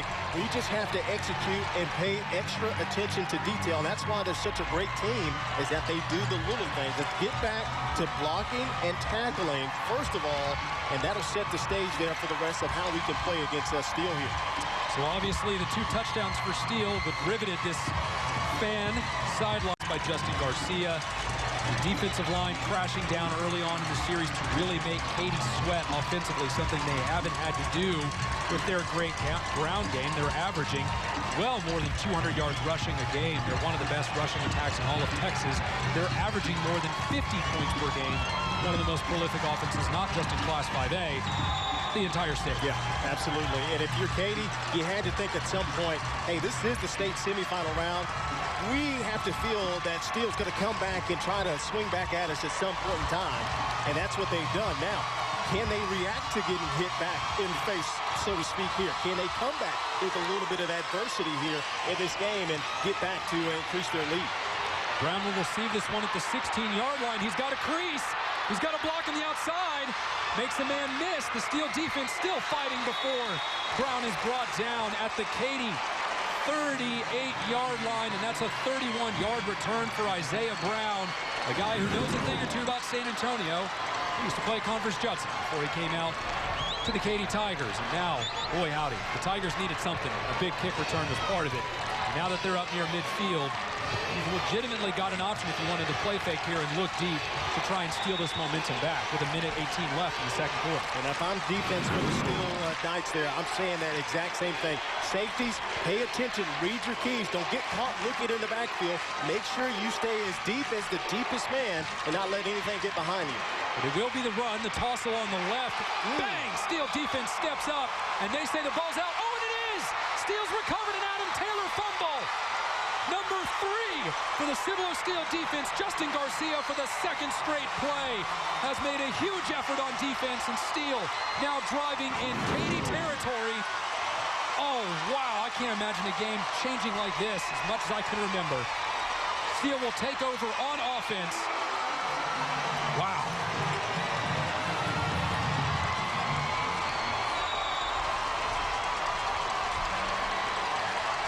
The Knights now have a 1st and 10 at the Katy 47-yard line with 1:10 left to go in the half. The score here would be colossal. McCollum on the play fake. He's got a man deep. It's Maley, and he's got it down at the 10-yard line. Matthew Maley, a 37-yard gain on the play-action pass, and Steele at the 1:03 mark of the half is in business, looking for a game-tying score. Well, I'm just believing this. Play-action pass, you have to think that's the only way they're going to attack this defense. And the one thing that you cannot let happen is let a receiver get in behind you. The best receiver there for the Steele Knights. Travis, this is a totally different game from the opening first quarter of his first few goals of this game. This is night and day. McCollum will go to Justin Stockton, the left side, and the Katy defense stands up tall. Number 21 for Katy in the area, but also the defensive line takes a big step in as well. Looked like Cody Gessler was in there to cause some damage, and that'll bring up a 2nd and 9 as the clock ticks at the 32nd mark before the halftime break. Well, Travis, they can't get too lazy here. You still have 1 timeout remaining, but you've let a lot of seconds go off the clock just now. McCollum on the play action. He's got LG Williams. He's into the end zone. Oh, my Another goodness. big play action play, a 9-yard touchdown catch from the fullback, LG Williams. And Cibolo Steele, once down 21-0, dead and gone in the state semifinals, is a point after away from tying this game, and the Steele sideline is going nuts. Now, you had to wonder if the one team that's going to be able to smack back Katy is going to be Steele, how would the Tigers react? Right now, I think they're in a little bit of shock. Defensively, I think they're just like stunned to the fact that, man, we were up 21-0, dominated this game, Travis. You and I were sitting there almost coronating the Tigers on their way, and look at the play they have made. And this play action pass is deadly, and one of your better receivers getting out on the flat. This is a good shot here. Look at the movement there of the offensive line. They're already thinking run defensively. You split the fullback out in the flats, let him be an athlete, get in the end zone. So LG Williams, he came into this game with limited touches, just 57 carries on the year and just 6 catches. He has a big touchdown catch there, and he's been a weapon in the ground game so far. So with this score now tied at 21 and 16 seconds left, you've got to think, LD, that Katy's just going to take a knee here and get to halftime. I think so. I think, hey, you got to cut your losses. Hey, let's regroup here. Hey, nothing's hurt, nothing's lost. Still a lot to be played. We're just going to start out with pretty much double zeros on the scoreboard. In the second half, it's a new game. It's just one half of football to be played for the state championship. If the second half is like this one, I'm going to need a nap at halftime. This has been as fiery and intense a game as I can remember so far, living every bit up to the billing Oh, my goodness. of 2 14-0 teams. And you have to wonder which team survives out of this contest today, and they're going to have enough to go next week because this is still the semifinal round. We got the big one next week. And Cedar Hill was beating Austin Westlake 14-7 early on in that other semifinal. And Steele will make a short kick, and it will go out of bounds, which will draw a flag. For Katy, even though we said they will probably take a knee, they will have fairly good field position here, LD. And a couple years ago when Katy beat Pflugerville in the state title game, they took advantage of a play right before halftime. They ran a deep man to the right side. They ran what they called the starburst play, where you just try and tip it to a man behind you. They scored a touchdown on that play. They went on springboarding off the momentum and beat Pflugerville in the second half. The talent's there, the play is there, if they wanted to take a look at it. And I think the quarterback has the arm to certainly, get it done if they do want to take a heave. But looks like they're going to line up in their base I formation, the power I. Katy does have 2 timeouts as well. They will give it to Taylor on the right side, but he is met hard by Josh Malin, the junior defensive end for Steele. It's going to be a 2-yard gain, and the clock is ticking down and out. So we will go to halftime after Katy was up 21-0. Cibolo Steele ties him up at 21. So we go to Greg Tepper now on the sidelines. Coach Jinks, what an incredible turn of momentum. What do you tell your kids in that locker room? We tell them to keep fighting and keep playing. We told them they were going to have to be patient. They were playing a great team. They're going to make plays. They're going to be highs and they're going to be lows. And how we respond to adversity is what's going to make the difference in this game. So I'm excited about how they responded so far. Now we got to go get second half taken care of. Coach, good luck. Thank you. Back to you guys. All right, LD, don't stand in front of Mike Jinks. I want to play now. Fired up. I'm ready to go. All right, so tied at 21 now at halftime of the 5A Division II state semifinals. When we come back, the Ford halftime show, including highlights and breakdowns of the interbeat games in high school action here in Week 15. Waco, Floyd Casey Stadium. Right now.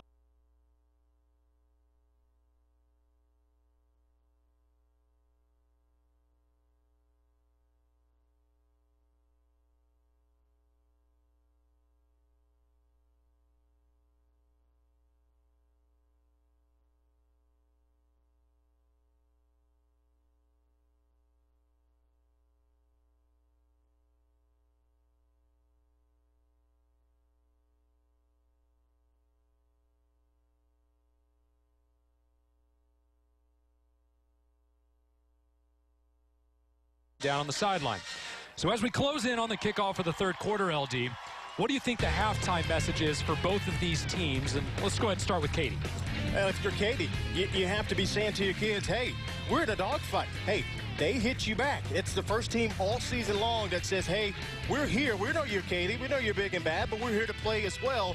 Hey, go out there and right the ship. Forget that first half and play it as a 0-0 game. And now if you look on the, on the other side for the Steel Knights, keep the pressure on. Do not take your foot off the gas pedal. Offensively, come out, do what you've done, keep attacking, and defense, keep playing lights out and playing with your heart there. You just saw the Katy schedule. We flashed it up a second ago. They'd only played 2 14-point games all year. Everything other than that was a bigger blowout than that. So to all of a sudden be tied at halftime as we take a look at the schedule again, you can see A-Leaf Taylor gave them a good go, 23-9 early on in the season.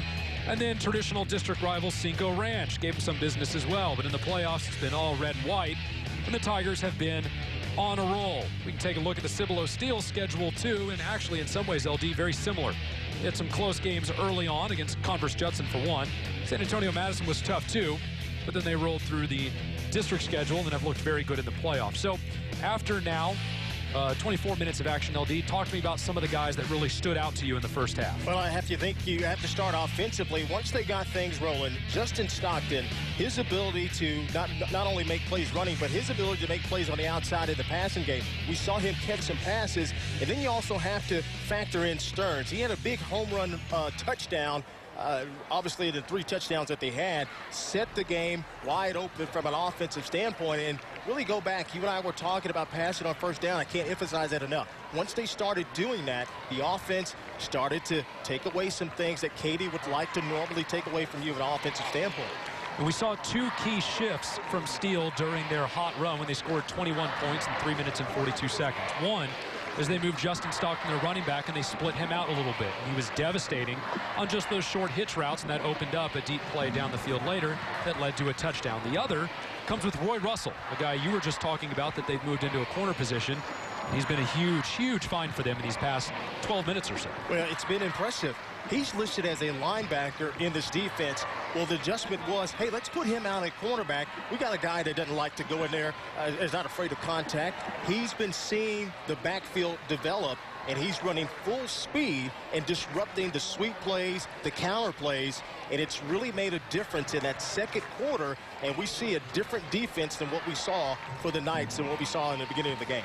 So real quick, some briefers on these 2 teams, and to put in perspective how epic these programs have become. Steele is bidding to become just actually the first ever San Antonio area high school team to play in 3 state title games. They would be just the 4th ever to do it in Class 5A statewide. One would be Midland Lee when they had Cedric Benson. One would be South Lake Carroll when they had Todd Dodge and Riley Dodge and a whole host of other skilled players. The other would be Katy. They did it from 2007 through 2009. When you put all those pieces together, it makes you realize just how good Steele really is. Katy, under 9 seasons under Gary Joseph, get this, they've never missed the playoffs under him. More importantly, they've never won less than double-digit games. They've had 10 or more wins every year under Gary Joseph's tenure. Speaking of Joseph, LD, they're coming out, they're going to come out and start with the ball here in the second half. How exactly do you approach that first offensive series? Aggressive or defensive? We'll get to that here in just a second. Let's take a look at some other playoff scores from around the area and around the state, the big ones in 5A and 4A, as every 3A, 2A, 1A game was played yesterday. So Cedar Hill over Austin Westlake right now, 14-7 in the third quarter. Surprisingly low scoring for a high-scoring Cedar Hill team. Georgetown, the only undefeated team left in 4A. They prove it again, 42-14 over Leander Rouse. They will go on to the state finals now and play Denton Guyer. And then Cedar Park over Manor right now, 40-14. The Timberwolves will be in the state finals as well. And that's a good defense. But back to the question I asked you about earlier, LD. Katy's going to receive the kickoff here. Oh, it's Richland Springs over Follett right now, 54-14 in a Division II 6-man state title game out at Shotwell Stadium in Abilene. The 6-man playoffs wrap up a week earlier. But to that question I asked earlier, LD, if you're Katy, do you come out and attack this first drive aggressively or a little bit conservatively? Well, when you're Katy, you really don't change your game plan to what other teams are doing to you. You go back out, correct what you're doing wrong, and then you set the tone offensively. And this is a good shot of it here in the second half, that they can come back, get their running game established, And they may very well have to start thinking about opening it up offensively in the passing game to just back the defense up. You've got this Steele defense that's hunkered in up front, and their linebackers are coming in and scraping up, and even the secondary players are coming up. So they've got to do something to back it off. Let's go to Greg Tepper with Gary Joseph right now. Coach Joseph, you got to tell me, what did you tell your team in the halftime after that comeback by Steele? Take a deep breath. They just got us on our heels. You know, we just, after they converted and they converted again, we just didn't do a good job of regaining our composure. You know, we're in a game. They're a good football team. We knew they're a good football team, but you know, we did something to get the lead too, and that's what I told them. We'll be okay. We just got to sit there and play more sound while we're doing. Any major adjustments coming out of halftime? Oh, a couple, but it's minor things. All right, well, good luck, Coach.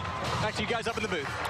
From the mouth of a man that's seen pretty much everything in a 26-year tenure at Katy at various coaching positions, it's Gary Joseph, as stoic and as calm as ever, which is about exactly what you need for this Katy team right now. Oh yeah, and you see the confidence coming out of the locker room. Even though they gave up really 21 unanswered points there in the second quarter. Hey, there's no quit here, and no sense of, hey, oh my gosh, we need to panic. Let's just go out there, correct the little things that we've done wrong, and really, Travis, in the grand scheme of things, it's just getting a block here, make it a cut there, make it a move here or there. That is the difference in their offense being shut down, which was really happening in the second quarter.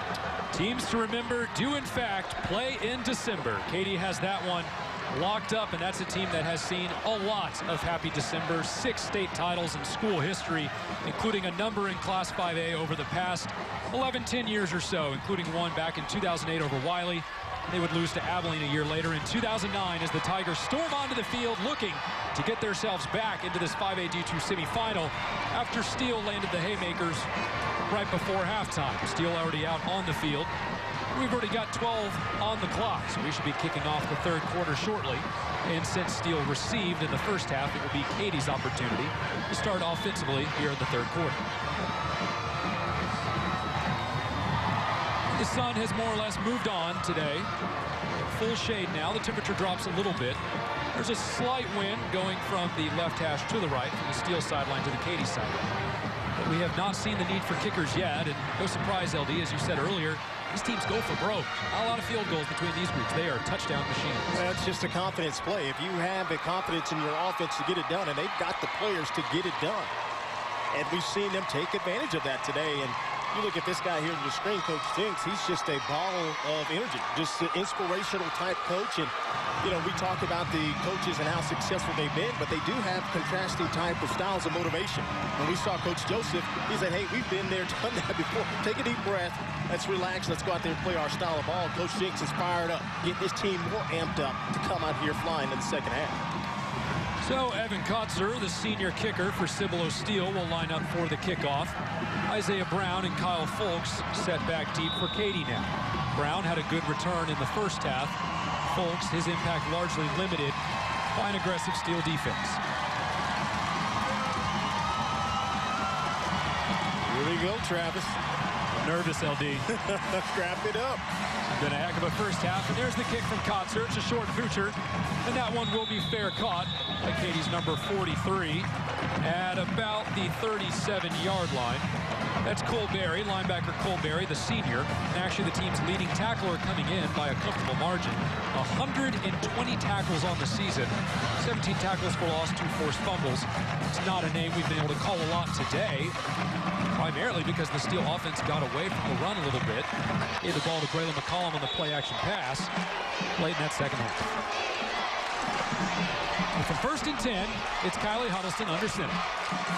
Adam Taylor in the eye. And Taylor as well, they'll go on the right side. And the Steele defense is there. A 2-yard gain, and everybody in a black jersey swarming towards the football. It's Josh Malin chasing down Taylor to the outside. Taking a look at the drive summary from the first half. An ecstatic, energetic first half. Katy from the Steele 46, they scored. Then again from their own 27, 2 punts in a row. Then a fumble. A Taylor fumble forced by Justin Garcia, which led to a Steele touchdown. And then halftime. We've got a man down on the field now, and it's a Steele defensive player, number 45. And that's the other outside linebacker, Garth Tubbs. Well, that's certainly a player that, as far as a leadership standpoint, and a guy that's one of the leaders on sacks, certainly well behind the sack master there they have up front. Looks to Tubbs is up now. We'll take a look at the injury. Looks like a little bit of head-to-head contact there. Got the wind knocked out of him a little bit. Rolled up over another player. But Tubbs is up and moving. Although being helped off the field, and if Tubbs is unable to go, here's hoping he's okay. The backups would be Marquis Allison, who's a sophomore. Big body, but a sophomore nonetheless. Could be Cody Hicks as a junior. Let's go down to Greg Tepper, filling us a little more what's happened on the field. Greg. Well, Matthew Simmons went out in the second quarter with what looked like an abdomen injury, but he's actually cradling his left elbow. It's in a soft cast right now. He's icing it. He looks like he wants to go back in, but I'm not sure if the trainers are going to let him. A lot of fighting this kid, but right now may not be physically able to go. That would be a colossal loss for the Steele defense, but Jalen Lewis, the backup senior at both defensive end spots, is a more than capable replacement. And it's Taylor again over the left side, and he's got a big haul before Steele knocks him down right at midfield. We'll call it the 49-yard line on a 10-yard gain from Taylor. Well, that'll set up a Katy 1st and 10. The Tigers sticking to the ground early on. Well, Travis, they've had the most success running straight in between the guard, left guard, and the center. And this is just a little bit of a zone block here, and it creates a pretty nice running lane there for Adam Taylor. It would be Vince Skrbonek and John Kellogg, two offensive linemen in question. And the toss play to Taylor again.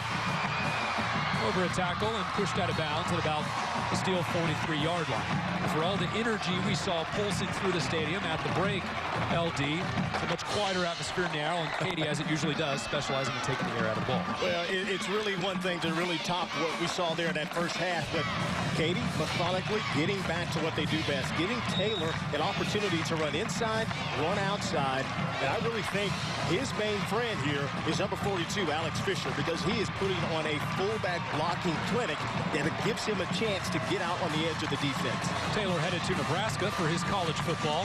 A pretty good fit, I'd say, to even wear red and white. Helson on the play fake. He's going to look deep on the left side.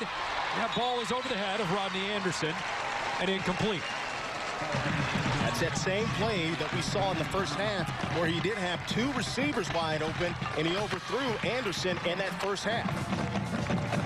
Let's take a look at Kylie Huddleston's numbers so far. 1 of 5 passing, just 25 yards.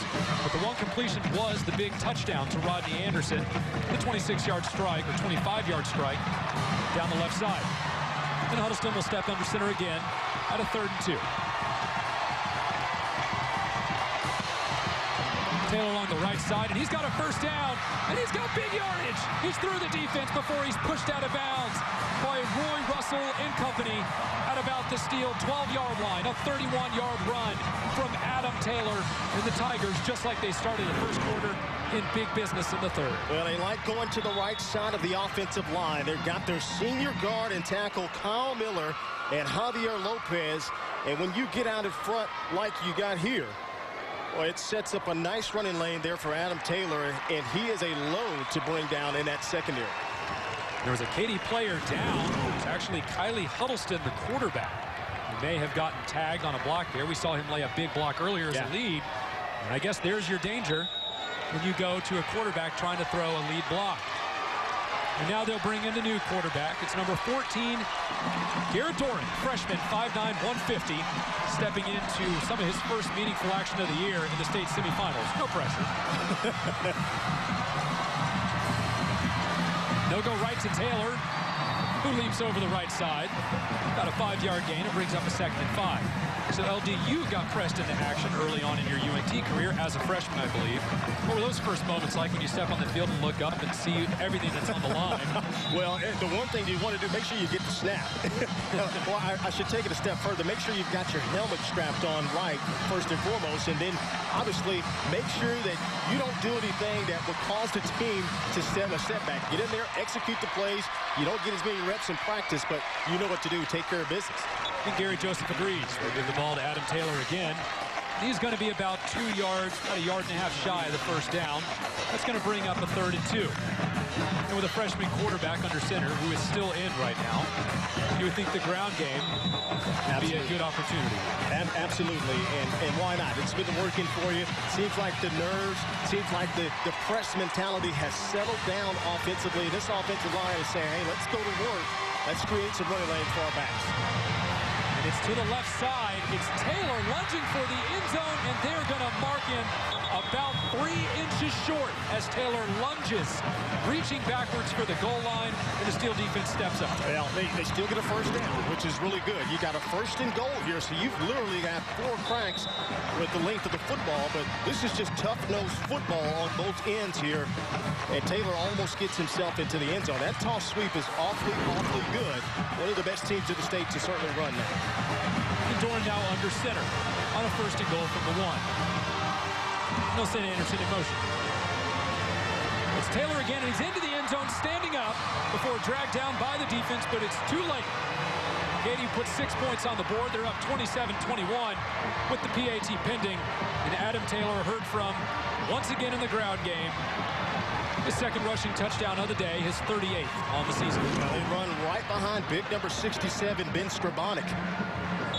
And he absolutely does work on that left side of the line. And what a fitting attitude setting, tone setting to the second half drive there by the Tigers. That's pretty impressive to come back with that adversity they witnessed in that first half.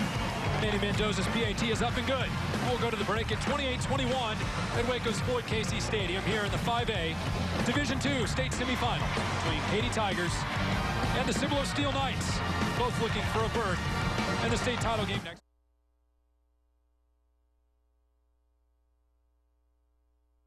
Lead on this star drive, LD. Well, they got back to what they do best, and Travis, that's his pound the ball straight ahead, get the running back in an opportunity to where he can run downhill, and when you do that, boy, I tell you what, you let your big dogs eat up front, and they really overpowered that Steele defensive front, and that's what we saw in that first half of their first 2 scoring opportunities.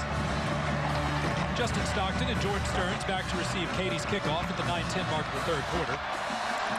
Manny Mendoza will boot this one down to about the 15-yard line. And Stearns has it there. Worked his way out to the Steele 24-yard line and brought down on an 11-yard kick return. And now it's a Steele first down, and the Knights take over on offense for the first time in the second half.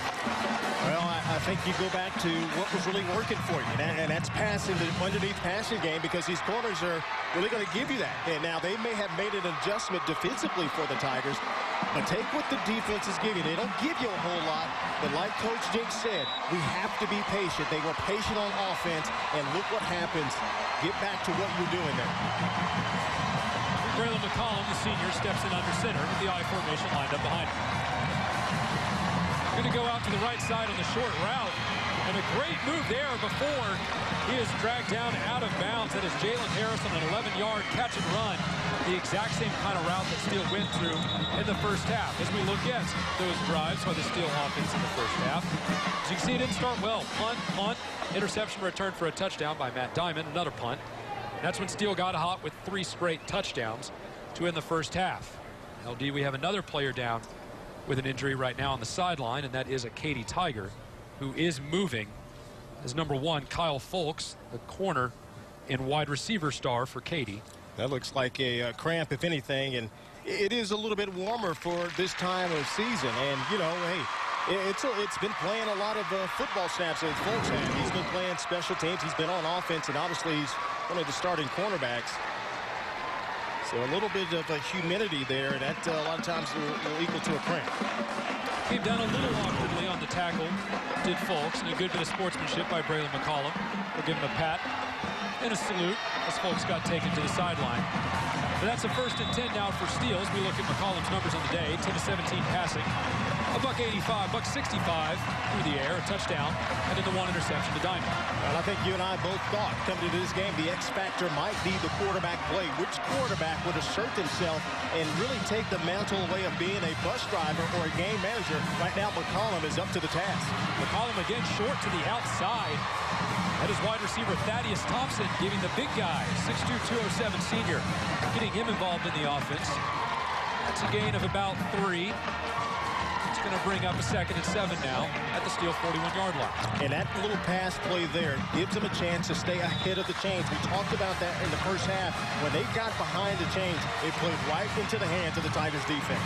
There is Stockton along the left side, and he breaks free at the 40-yard line and pushed out at the Katy 35, but we've got multiple flags in the backfield. In LD, whenever there's a big run and there's a flag in the backfield, you're going to see a ref grab his wrist. That's probably coming back because of a hold. Oh, it's heartbreaking, too, because that was actually an outstanding run by Stockton because he had to make 2 defenders miss that time. And he has the speed, and we've documented his sprinter speed to get to the outside. That's another personal foul face mask on Cibolo Steele. The 2nd time we've seen a flag on the Cibolo Steele offense for a face mask. And you know what? That flag came in awfully late because Stockton was clearly up the sideline, and it looks like it was number 54, Kevin Lavelle. Now, they're jousting at the bottom of the pile down here, and you see them wrestling. Well, you don't see it there, that shot, but they were wrestling back there, kind of going at each other. Personal foul penalty.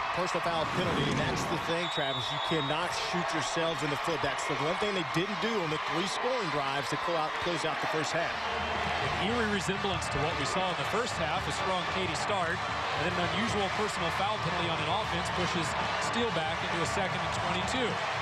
At their own 26-yard line, it's McCollum in the shotgun, flanked by 2 backs. It's a play fake. They had great success on this in the first half.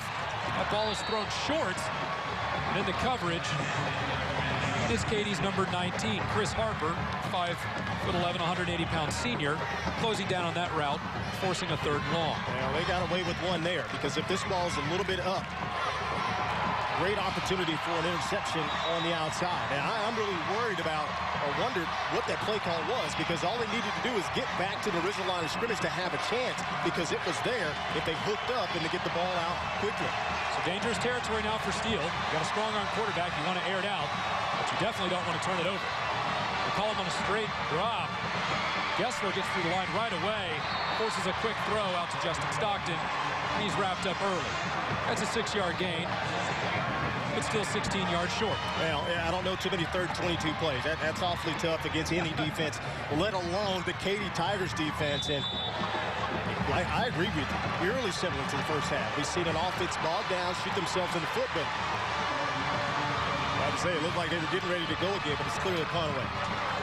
And Brown and Anderson back to return the punt. This one goes out of bounds. And I'll tell you what, if there's one thing Steele has been determined not to do, it's let Katy return a punt. As we go to break, Katy up 28-21 at the 7-minute mark of the 3rd quarter.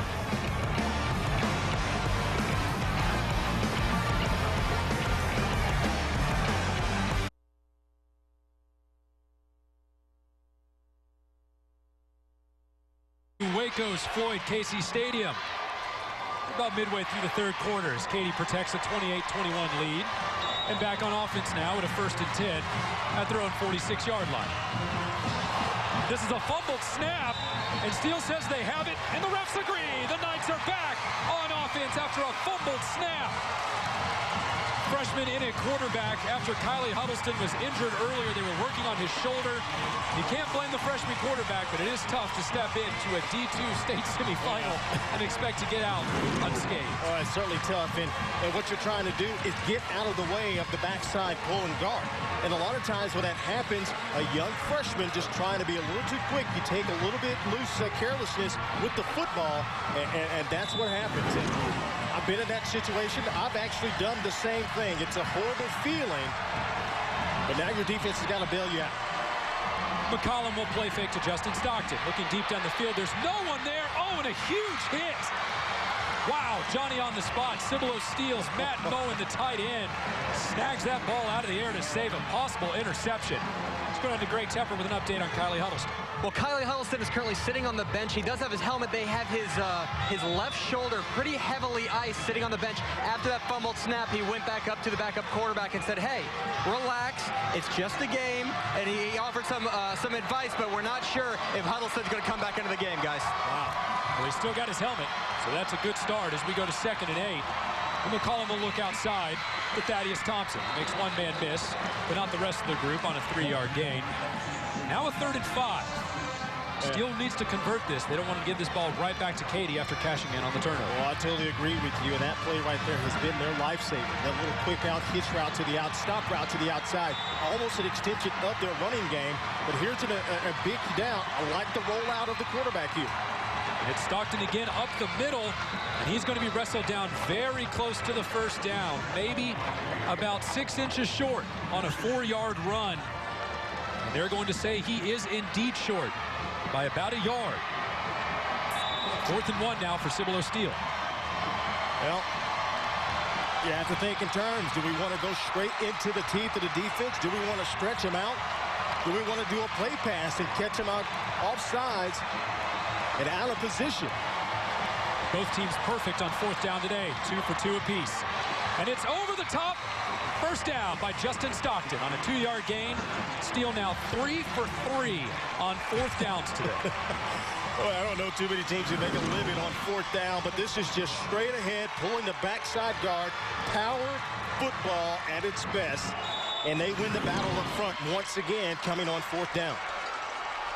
Stockton in the slot now.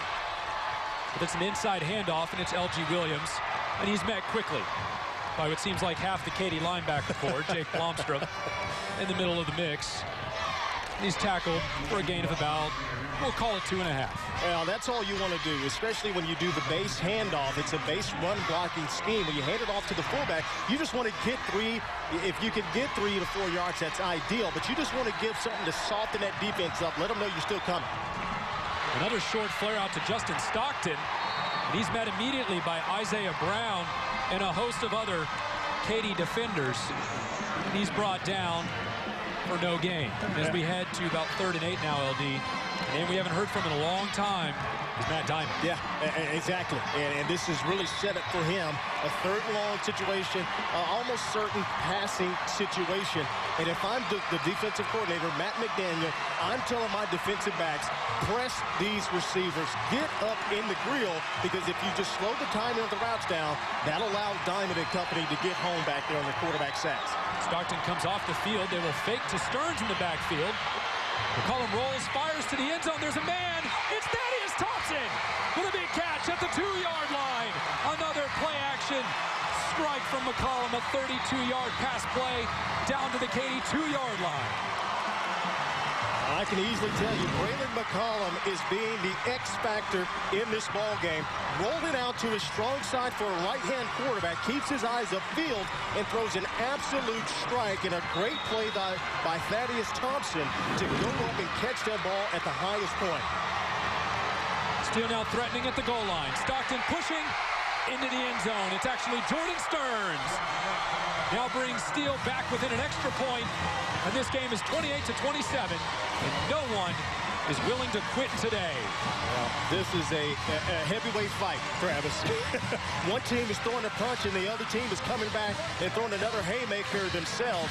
And we're about an answering drive here by the Steele Knights. Impressive, getting back to running the ball and timely passing. To carry out the boxing motif, both teams using body blows today. The heavy hit run game in the offensive line as the PAT off the upright from Evan Kotzer. And that's going to leave Steele a point behind now, 28-27, as we close in on the 4-minute mark of the 3rd quarter. And LD, you know better than anyone. Little points like that at the end of a game like this, they can hurt you. Well, that's the one thing. You'll be, it's almost like going for a 2-point conversion. You miss it, well, you find yourself chasing points the entire game. And this is one that very well could bite them in the behind back there later on in this game. Well, that's unfortunate. You've been very consistent as far as making field goals this entire year. And the little things you take for granted can hopefully come and beat you. So as now as Cibolo Steele prepares to kick off, now we wonder about the Katy offense. Kylie Huddleston with his shoulder heavily iced on the sideline.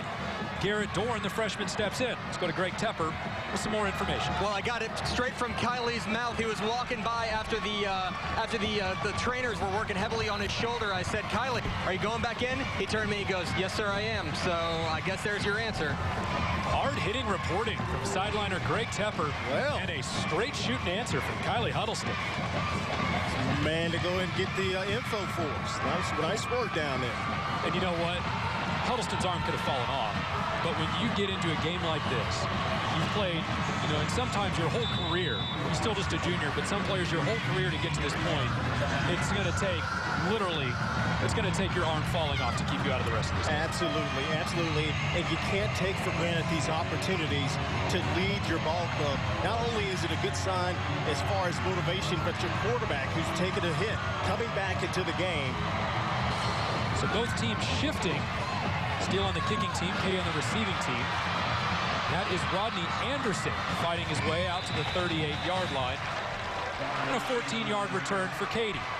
Rodney Anderson has done a little bit of everything today. And folks, please don't forget, that's a sophomore doing all of this for you. What a talented kid he is. It's really a true talent and really going to be impressed for years to come. And there he is. Huddleston back into the game. And that's a good sign for this team to let them know that their leader and that's back out there wounded, ready to go to war with you. Huddleston won this job in the fall despite heavy competition, showing why now with some gritty leadership on that left shoulder injury. They're going to have him throw right away.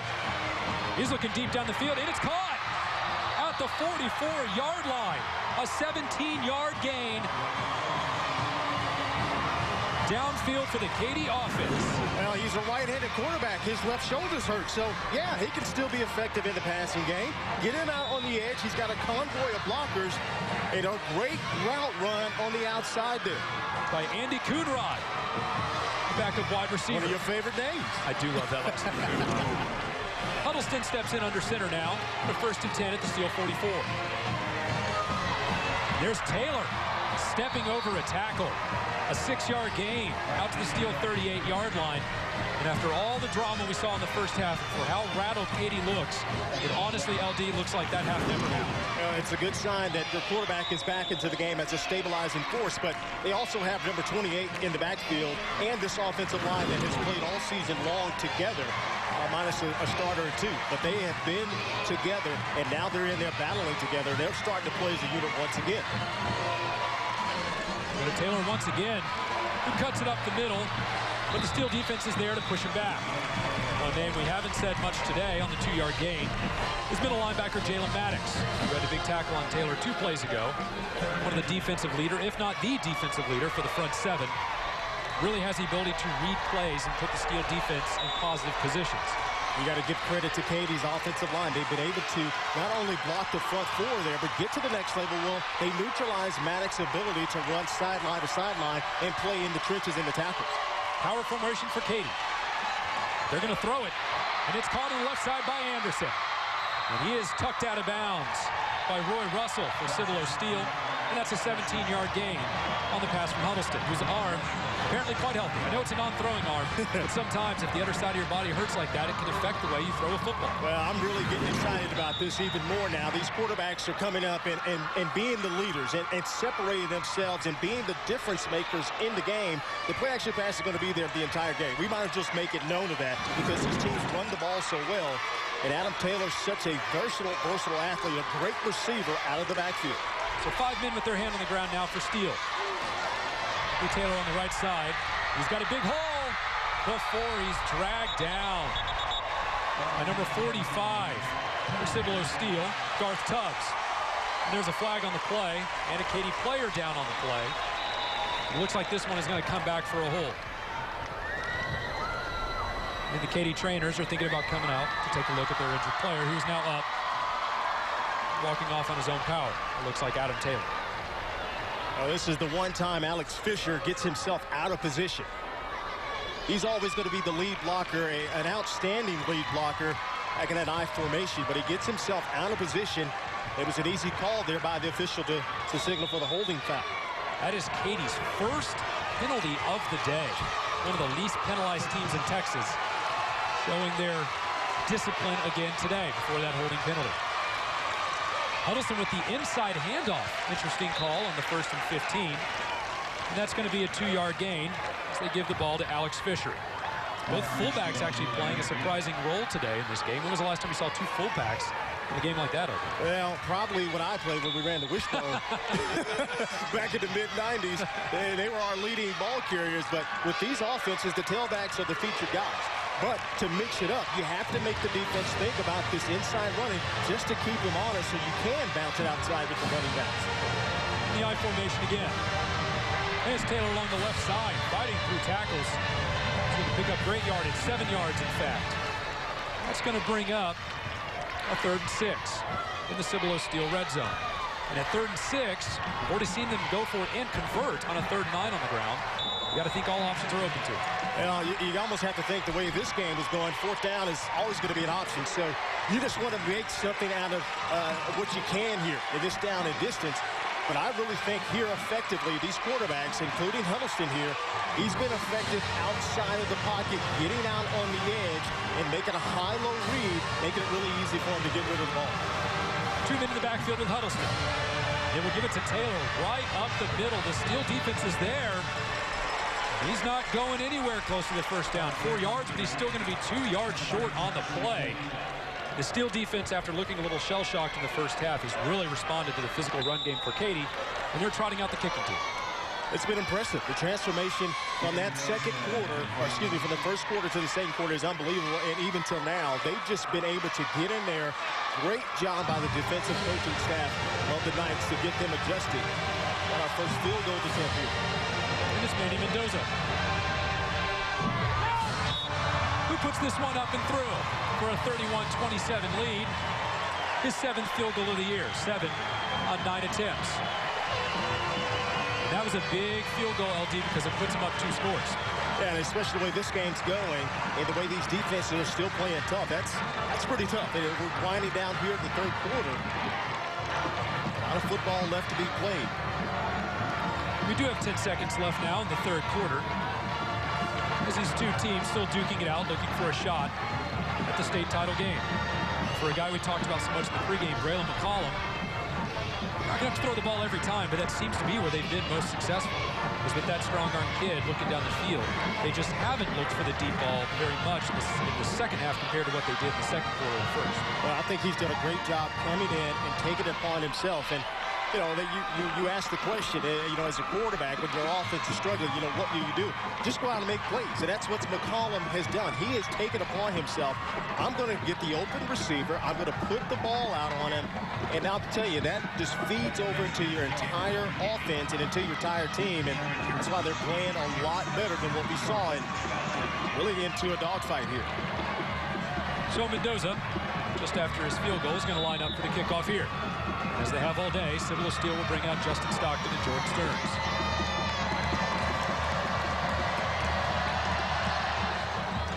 Another short kick. This one will be caught at the 18-yard line and ambitiously returned, but the Katy special teams unit would have none of it. The returner's brought down after a 3-yard loss in the return. L.G. Williams there. And Steele's going to start at its own 15-yard line as we have 4 seconds left in the 3rd quarter. They've had success. Open it up on 1st down, staying ahead. That is their MO. They've got to stay ahead of the chains. And their running game has started to pick up as well. They've been able to have a nice mix of outside running, hitting in between the guards and the center. This should be our only play of the 3rd quarter as we head to what's going to be a fantastic finish. Collin in the shotgun. Pump fake to the left. He's looking deep, but there's no one there, and he's running for his life. Goes over the top. Oh, and caught by Thaddeus Thompson. An incredible adjustment to the ball over the top of Kyle Folks. And he's dragged out of bounds at the 41-yard line after a 26-yard gain. Folks, that's where we'll be as we head towards the 4th quarter with Katy up 31-27 in the 5A D2 state semifinals at Waco's Floyd Casey Stadium.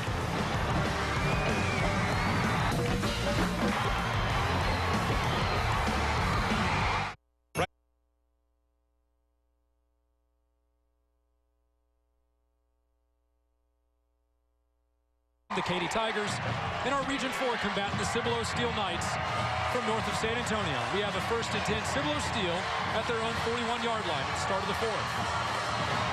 At the start of the fourth, it's number 4, Justin Stockton, pushing his way out to the 45-yard line, a gain of 4 to bring up a 2nd and 6. LD, you and I were talking about how crucial and interesting this fourth quarter is for these two teams. Well, you look at it, both these teams really haven't had to have their starters play late in the fourth quarter in quite some time, especially Katy, the way they destroyed last week. And it's going to come interesting. The energy level, can they, endurance-wise, keep it up? That pass batted away deep down the middle. They were looking for, looks like the big tight end, Matt Bowen, and the Katy defense converges quickly. Yeah, that's going to bring up 3rd and 6. Well, that's probably a pass he wish he had back. 4 Katy defenders back there defending the pass. There's got to be somebody else open.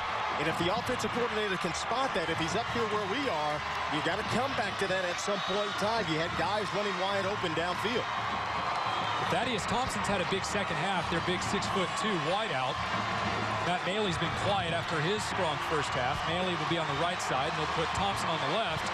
And Justin Stockton will be split out in the backfield next to McCollum. And that pass is going to come up short on the left side, short and outside to Thaddeus Thompson. Pass was there, but McCollum was under some pressure. Dragged down, that's going to be a 4th down. And Steele's probably going to have to punt this ball away. Jet route just took a little bit too long to develop, and they were trying to get a post corner route to the wide side of the field, man-to-man on the outside with Thaddeus Thompson up against Kyle Fultz. McCollum just didn't have enough time to get a good pass out there. Isaiah Brown and Rodney Anderson set back to receive on the punt, but so far Braylon McCollum has given them absolutely nothing to return. That is not by accident. We want either of those guys getting a full head of steam. McCollum boots this one to the left side. That will bounce out of bounds. Roughly the 25-yard line as the refs will decide to spot it. A little further than that. At about the 27. This is a big-time drive for Katy now, LD. Up by 4. They can get in the end zone here. The game's not over, but it's going to put an enormous amount of pressure on the Steele offense to strike quickly. Yeah, you like the idea of being up 11 points, and 4 points Steele can get you beat with a Steele score. So this is critical in the sense of opening the game back up into your favor to where you force the offense of the Steele Knights to have to go into almost a hurry-up pass mode, and that's where your defense can really flourish in that regard. And Steele comes down in man coverage. But Katy will hand it off to Taylor, who's met rudely before he breaks that tackle. He'll push out for an 8-yard gain. That was his 30th carry of the day. Now up to 163 rushing yards and 2 touchdowns. He was about 400 yards shy of the school record single season coming in. Well, this is just a straight handoff there, and he takes a blow and absorbs it very well, and then bounces outside and gets to the next level of the defense. And he's dragged down by Josh Malin. Take a look at Rodney Anderson now, 4 carries for 23 yards. He's in the backfield, and Huddleston will send a man in motion. He's looking deep as well. There's the throw. And it's caught! Oh, no, it's incomplete. Incomplete. Almost hauled in, but as the wide receiver went to the ground, Andy Coonrod, the ball bounced away, and disaster averted for Steele. Well, Huddleston actually misses a receiver right here underneath. And number 42, Alex Fisher, was open, but he decides to go deep. And this was almost a great play, almost double clutched it. It's a pretty good matchup on the outside. You're going against a very good corner, or good safety, I should say, in Jordan Stearns. Coonrod came into the day with just 4 catches. He went head-to-head with the Oklahoma State pledge, Jordan Stearns, at safety. Now on 3rd and 2. It's Anderson, who breaks a tackle on the left side. He's out to the 50-yard line, and he will be pushed out of bounds, or at least huddled up in a rugby scrum after a 24-yard gain. And they'll mark him down at the Steele 43.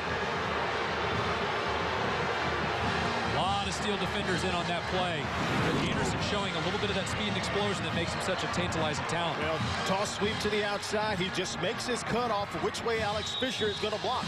And once he does that, there's nobody else home because the quarterback takes himself out of the play.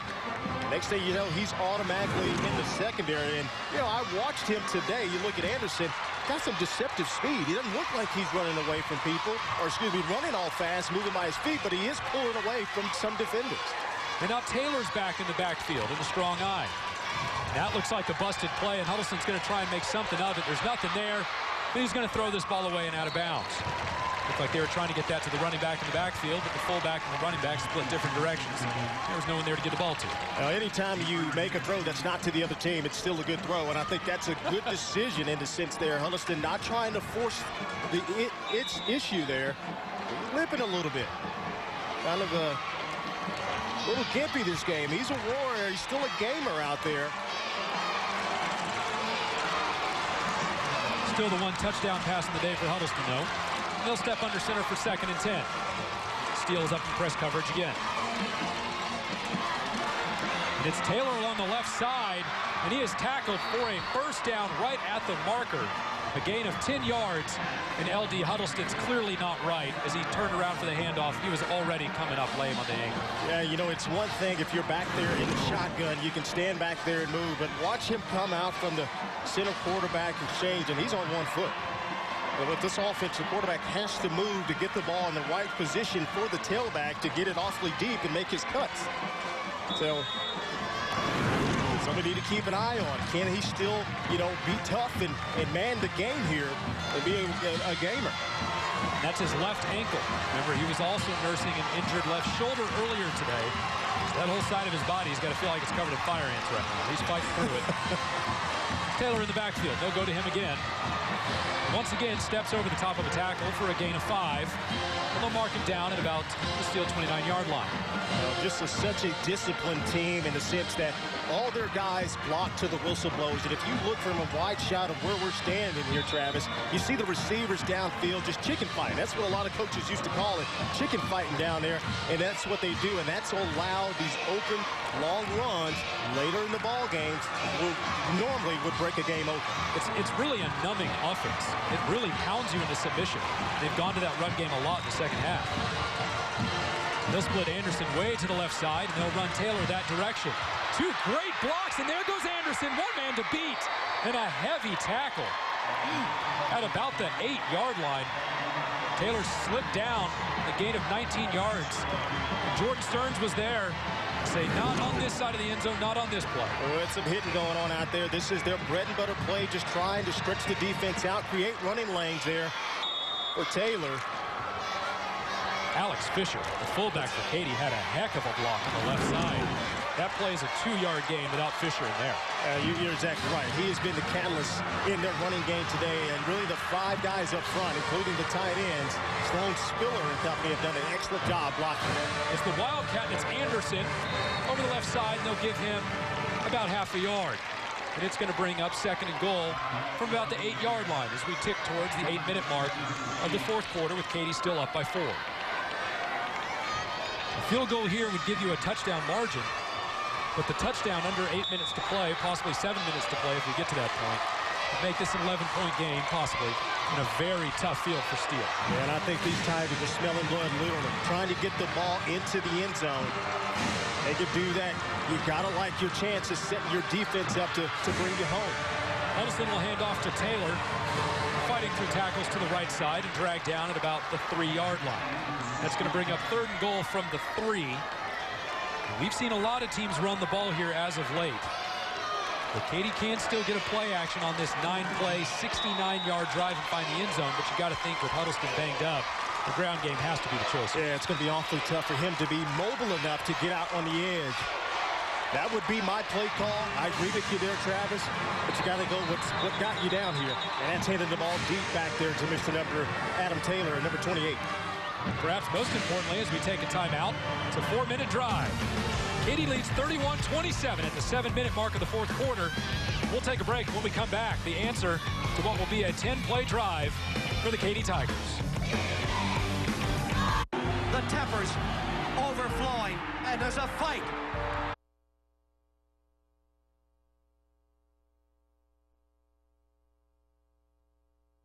Minutes left to play in the 4th quarter at Waco's Floyd Casey Stadium, looking to put a nail in a black and silver coffin. And it's to Anderson, sweep on the left side, and he's in for the touchdown! Rodney Anderson, a sweep along the left side. The Tigers have hit pay dirt, and they may be looking at an 11-point lead at the 7:05 mark of the 4th.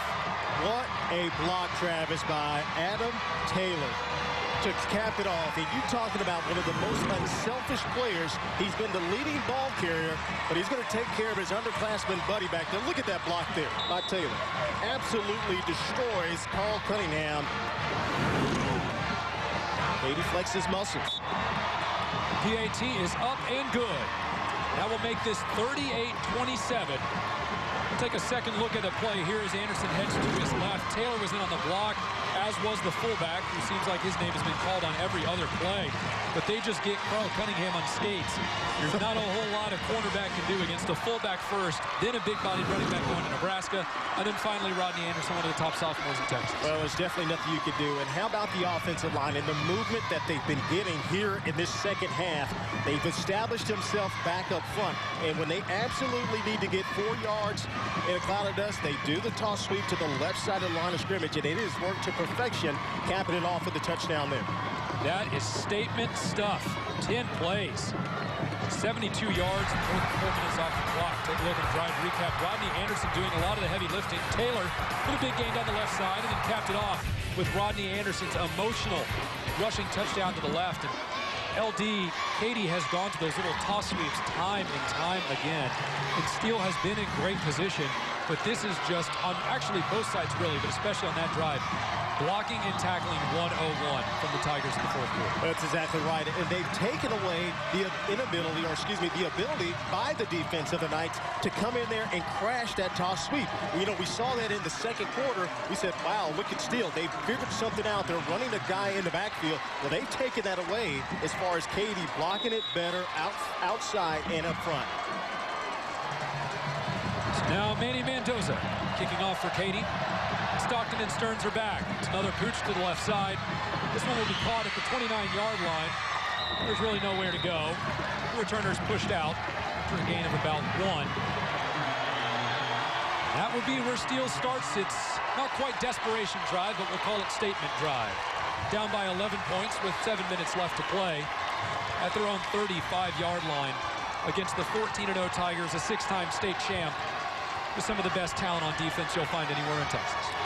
I think you got to let this kid here bring you home. I mean, he's had the hot hand. He's been very efficient today. Look at those stats. That's by far one of his better games the entire season long.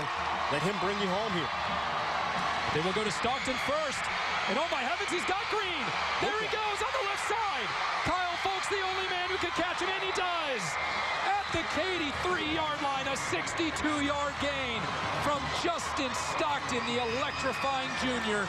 And he has brought Steele new life into the Katy red zone. Oh, this is a play of power blocking. They bring the backside guard. That's number 55, Justin Roberts, 6'4", 245. And he makes a great block, and then it turns into a track meet.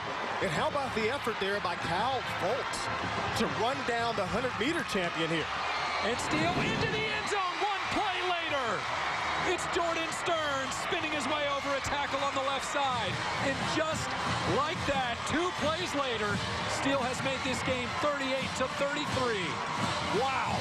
Now, do you go for 2? Do you go ahead and set yourself up to go for 2? Or do you, I mean, if you kick the field goal, you still would be down 2 scores technically. It all depends on your tolerance, LD. I think you go ahead and try to, I think you go ahead and try to go for 2. That way, you make it a 1-score game once again. The old adage is you don't chase points. But with 6:41 left, there's not a whole lot of time left to chase. And it does appear that Steele will go for 2 with McCollum and Stockton in the backfield with LG ahead of them. That's what they're going to do. McCollum will roll to his right. He's got Stockton alone. Oh, and it's off his fingertips. Oh, McCollum had to lay a touch pass over the top of the Katy defense. It was a hair short. Stockton can't hold on.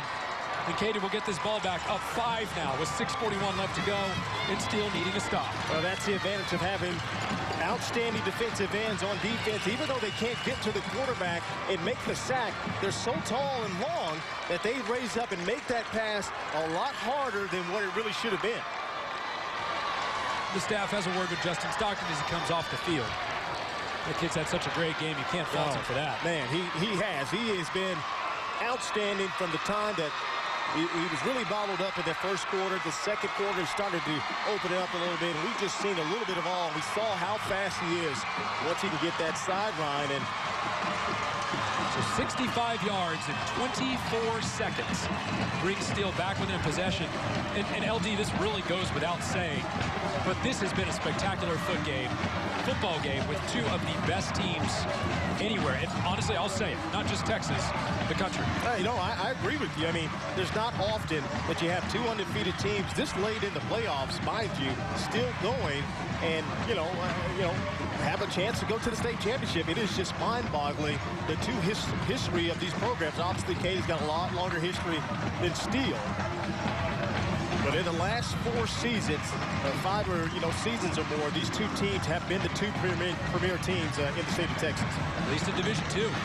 What's really incredible is that 38-33, I feel like both of these defenses have actually played pretty well. I agree. They have. They forced the issue, and it's been just some outstanding offensive third and fourth down conversions that have extended drives and just big-time plays. You can't fault the defense of that. That's going to happen when you play good teams. Oh, danger on the kickoff. That ball bobbled by Katy and then hauled back in, and that would have been disaster. Luke Nelson, actually Kyle Porter will recover that. Here's the winner of the other 5A D2 state semifinal at Cedar Hill over Austin Westlake, 31-28. So your winner here will take on the Cedar Hill Longhorns, a team that started the season 1-40 and has now powered their way into the state championship game. That one will be at Arlington's Cowboy Stadium on Saturday, a week from today, at 4 p.m. Now Katy takes over, 1st and 10 at their own 29-yard line with 6:38 to play. It's Taylor, dragged down by Josh Malin after a gain of 7. Garth Tubbs also in the area. Man, for a junior, Josh Malin, the defensive end, has had a heck of a ball game. So far, Adam Taylor, arguably the best player on the field out of the team. He's stuck, and he's been really running harder and harder as the game goes along, and he really hasn't let up. And this defense is really up for the challenge, but they just have not been able to really slow him down much today. Kyle Folks, the only wide receiver, split out wide. All the other big bodies kept it close to the center. And a sneaky inside handoff from Katy. That's great yardage. Out to the Katy 42-yard line, a gain of 10 to Rodney Anderson. Tricky. They haven't shown that one today. It's an old-school trap play. Watch this. Pull that backside guard. Then Scrivenet there, getting to the edge, and that creates that little gash there. Anderson can get up in there. A lot of creativity up front by the offense. Roy Russell, the reserve, has played a little bit of everything today, and on the tackle. Now it's 1st and 10 as Huddleston's under center. Ankle again giving him trouble, but he will hand it off. He'll push forward for about 4 yards. It's Adam Taylor again. If this game keeps progressing at this rate, and they get another 6 or 7 plays on this drive, he's going to be right at 40 carries for the day.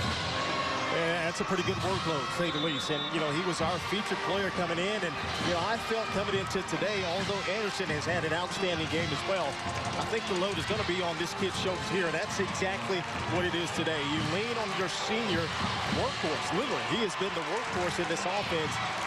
And very well could carry this team into another state championship final. A lot of movement right at the snap, and Steele will jump that snap, and they're in the backfield. Garth Tubbs will trip up Adam Taylor, who's dragged down for no gain.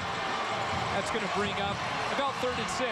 Katy sideline thought it was offsides, but no flag. And both crowds now coming alive, especially Cibolo Steele, as they know their Knights desperately need a stop here to keep alive their odds at a D2 state title game next week. How much would you like to have a mobile, healthy quarterback at this moment in time to move the pocket, to get out on the edge? Huddleston will play fake. He's looking to the left, and that is caught. A huge 1st down conversion by Katy. Down to the Steele 38-yard line, a 12-yard gain. Looks like tight end Sloan Spiller on the pickup. And we just talked about how, man, it sure would be great for Katy to have a quarterback who can move around a little bit. Huddleston buys some time and hits Spiller. I've been impressed. Huddleston is a warrior. He stays in there, and a quarterback's best friend is a pass-catching tight end because tight ends are the biggest targets. They're underneath, and Spiller does a nice job sitting softly in the zone to where his quarterback can find him. Spiller, one of the top receivers on the team, coming into this one. We'll go back to the bread and butter. It's Taylor. He abuses the Steele defense, and he's brought down for a gain of about 9. That's going to be right at the first down marker. You have to give a lot of credit to the Steele defense. They've seen Taylor again and again and again. They have actually done a pretty good job keeping him in check, all things considered. Boy, they have. And they continue to fight and get in there, fight, claw, tooth and nail, and trying to do all they can. And at some point in time, does the defensive coordinator call up a run blitz? Do you sell out even more, but then you set yourself up for a pass over the top? So it's a slippery slope there. But right now, they're hanging in tough. And the refs will measure this. And it looks like they're going to be about a link short on this one. If that's even a link, that's half a link. That's going to be about second down in a millimeter, if even that. With the clock sitting at 3:33 now, time becoming a serious factor for these Steele Knights. You can't say enough about this kid here. I mean, just coming in, banged up, got a bad shoulder, got a bad wheel. Still finds a way to get it done. And these are the types of things that, I talk about character quite often, and this is a character builder. He's a junior. So right now he's got an opportunity to lead this team and advance them here back into a state final. Katy brings on big tight end Logan Lister to cap the end of the line. There is a lot of bulk in the trenches on this 2nd and 1. Huddleston makes some checks at the line and sends a man in motion. Another inside handoff, and it's Alex Fisher, the fullback, bruising his way down to the Steele 18-yard line on an 11-yard gain. It'll be 1st and 10, and the clock now will tick underneath 3 minutes. I think everybody in the stadium, including in the state watching this game today, thought number 28, Adam Taylor, was surely going to get that ball. But there's that bone again to the fullback, Fisher, who's been really your blocking savant, so to speak, in this game. Makes a huge conversion there for the Tigers to keep the chains moving. 2 of those inside handoffs now in this drive alone have been effective for the Tigers. But this time Huddleston will go to Taylor. The Steele defense rises to meet him, but not after a gain of 4. That's going to bring up 2nd and 6. At about the Steele 15. Got a banged up offensive lineman. That's big number 65, Kyle Miller, 5'9", 265 senior. Got another offensive line down as well. So we've got 2 of them. That's John Kellogg, the center. He's had a great game so far. Oh, he has been phenomenal. He's matched up head-to-head against Corey Stroud. We haven't really called him much today. And number 50, Mason Martinez. Both players are moving, arms and legs, just a little banged up. And after how heavy hitting this game has been today, LD, if you're an offensive lineman, you've got to be a little low on fumes. It's been a physical contest, not only with the big guys in the trenches. The outside skill guys have been banging as well. You see receivers going downfield. We've said that a number of times. We've seen the defensive backs come up and make some big-time hits. Miller up and walking with a little bit of assistance, but John Kellogg has not put any weight on his ankle. It does not look like we will see him again today. So the Katy offensive line at an inopportune time, all of a sudden down a man, and it's 2nd and 7. You would think that the Tigers can work their way to another first down here. It's going to put Steele in some serious dire straits. Let's see what they do for the offensive line. Kyle Miller, who also got carried off, was the backup center. Now they're going to have to bring big number 73 in, Jared Gonzalez, and move him to one of the guard positions. They'll go to the left side this time, and it's Taylor, who's met hard at about the 12-yard line and will stretch his way down to the 10. A gain of 4 on the play. Cibolo Steele will take a timeout, as Katy's going to have a 3rd and 3 with 2 minutes left to go.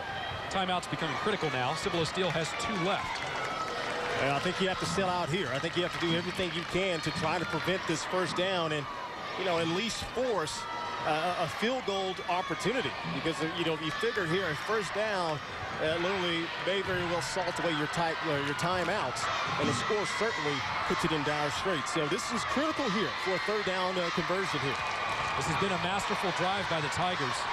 9 plays, 61 yards. It has taken 4 minutes and 31 seconds off the clock. That is their second 4-minute drive that has at least been partially contained within this fourth quarter. This ground game offense has just pummeled the clock, something that Steele could not afford this late in the game. Yeah, and they really haven't hit their stride, and really to say that they average 343 yards rushing per game. They're getting awfully close, if I'm not mistaken. They're getting close. I believe they're 313. Yeah, so getting back to what they've done. They struggled a little bit in that first half, but man, they have. I don't know if you say championship drives, but this may very well be it here for the Tigers. To Steele's credit, they are now the only team that Katy has seen all season to crack the 100-yard mark rushing and passing in the same game. Huddleston under center on 3rd and 2. It will be Taylor as it's been all day. And like it's been all day, he gives them another first down, a crucial one at the 2:04 mark, and Steele's going to have to burn another timeout. With 2 minutes left and only 1 timeout left in the bank, this is backs against the wall time for Steele. Well, that's huge there, and you know this is it. I mean, that's puts almost in the driver's seat. They're not even going to burn the timeout. The clock is running here. They definitely had 2 left, and they're down to 1 now. Interesting. The clock, you're right, is still running on the big scoreboard. Katy will line up in another power formation. No one split out wide this time. Taylor again, bouncing off tacklers into the end zone. Adam Taylor. Another rushing touchdown for the record-setting Tiger. What an effort from that kid today. And Katy takes a 44-33 lead with the extra point pending and precious little time remaining. They go to a makeshift offensive line, and you see big number 73, the reserve lineman come in. Jared Gonzalez makes the block there that springs him into the end zone. And they just bring him in. When a fallen comrade falls down, they bring in another player, roll him in, and this kid has relished today in the spotlight, taking this team on his back. 41 carries, 232 yards, and 3 touchdowns for Adam Taylor against one of the best rushing defenses in Texas. The Steele defense now on the sidelines just looks exhausted. You can't fault them. For the way they played today, you know, your heart goes out to them because they played with every single ounce of whatever they had to play today. And they stuck it out to the very end. And they're going to, obviously, with Coach Jinks and his staff, they're going to coach this for the last 139 left of this game. But I'm so impressed by both of these squads as well. But Cibolo Steele there, wow, that's a great effort. Just tough for going against that machine there of the Tigers. Katy has rushed the ball 56 times today for 323 yards. Taylor's got the lion's share of that. Now, all that said, LD, there is still time left. If Steele can get a quick score here and an onside kick, they're only down by 12. As we go down to Greg Tepper. Guys, I'm here on the Katy sideline, and you know this is a team that really takes on the stoicism of its coach, Gary Joseph. Well, when Adam Taylor broke that plane, you would have thought Katy landed on the moon. This bench erupted, every single one of them. Even Kellogg, the center who went down, was laying on the ground, getting treatment on his knee, and he started cheering. It was a big moment over here. Mendoza's kick is away. Thank you, Greg. That's going to be fumbled out of bounds at the 22-yard line for Steele. That takes a return opportunity off the board. And the Knights will this time start their desperation drive at their own 22-yard line with 1:39 left and 1 timeout. Yeah, all those pass plays for this offense that are listed at the bottom of the play sheet, well, they quickly get moved up to the top here because this is where you got to go get it. And if you have any kind of 3-4 wide receiver sets, well, this is the time to pull it out. Try to attack this defense, but the caveat to that is big number 94 down there, Matt Diamond, be licking his chops here. Clint Atwood out in the secondary. Isaiah Brown, Kyle Fulks, speedsters all against the Steele offense. A short route out to the left side. That ball is caught and pushed forward for about a gain of 6 by Jalen Harris. The clock is running now at 1:28, and Steele's going to have to move quickly. Yeah, You'd like to see him run out of bounds in that instance, and that's kind of a youthful play. Only a sophomore, Jalen Harris, not understanding the essence of the game at this moment in time. 2 wide receivers out for Steele at the minute and 11 mark. Flags everywhere as Katy's defensive lineman, Cody Gessler, pushes into the backfield. That will go against Katy. So some free yards for Cibolo Steele, and it gives him a chance to talk over the strategy for the drive briefly. You'd like to see a little bit more hastiness in this offense. There's still time. We got to get a little bit quicker up to the line of scrimmage, and I'm really surprised at this moment in time that they've gone back to huddling. This is where you need to get to the line, call your play. Generally, the offense would have 1 or 2 plays on, depending on what the defense is doing. McCollum in the backfield as the clock starts to wind. They will give it to L.G. Williams, who's looking to throw. Katy's all over it. That ball's over the top of the head of wide receiver. No flags. Well defensed by the Tiger defense. Isaiah Brown in coverage. And now Steele with a minute left to go. Still needs 10 yards for another first down and to stay alive. Well, that didn't fool Isaiah Brown at all there. Their top interception player. 10 interceptions on the season. I don't think he's going to go sleep back there at all. So 2nd and 10 now for Steele with 2 wide receivers split out. Justin Stockton in the backfield. McCollum takes the straight drop. He's got Maley on the left side, but he is tackled inbounds on an 8-yard gain. So the clock continues to run for a 3rd and 2. You got to get up to the offensive. You got to get to the line. Get set. Wait for the official to set the ball down. You already have that play called right now. Every second is so precious. Now it's under 40 seconds. A lot of time just wasted. McCollum again on the right side, caught by Thaddeus Thompson, who will stretch out for a first down at the Steele 45-yard line for a gain of 8. Be a first down, getting close to end zone range for a heave, but the clock is the worst enemy for the Knights right now. 28 seconds left, and the Steele Knights will call their last timeout. You had to think if you could have gotten to the offensive line quickly enough and got set by the time the chains got set, you could have maybe saved a timeout because the clock stops with the first down conversion. Troublesome part though, LB. Yeah. This is just outside the normal parameters for the Steele offense. A, they haven't really been in this position since months ago. And 2, this run-based offense typically is not in a hurry-up mode. Even in this position, down by 12 with 30 seconds left, and still 2 wide receivers and not 4 or 5, like most teams would be. Tough adjustment. It is a tough adjustment, and you're exactly right from an offensive standpoint. You know, they may not be even equipped to go out and start slinging the football all over the place, and you know, they got a quarterback that's got a great arm. And it's one of those situations that, you know, hey, it is go time. And whatever you do, you got to do it hurry. Get up to the offensive line and make your calls and get going.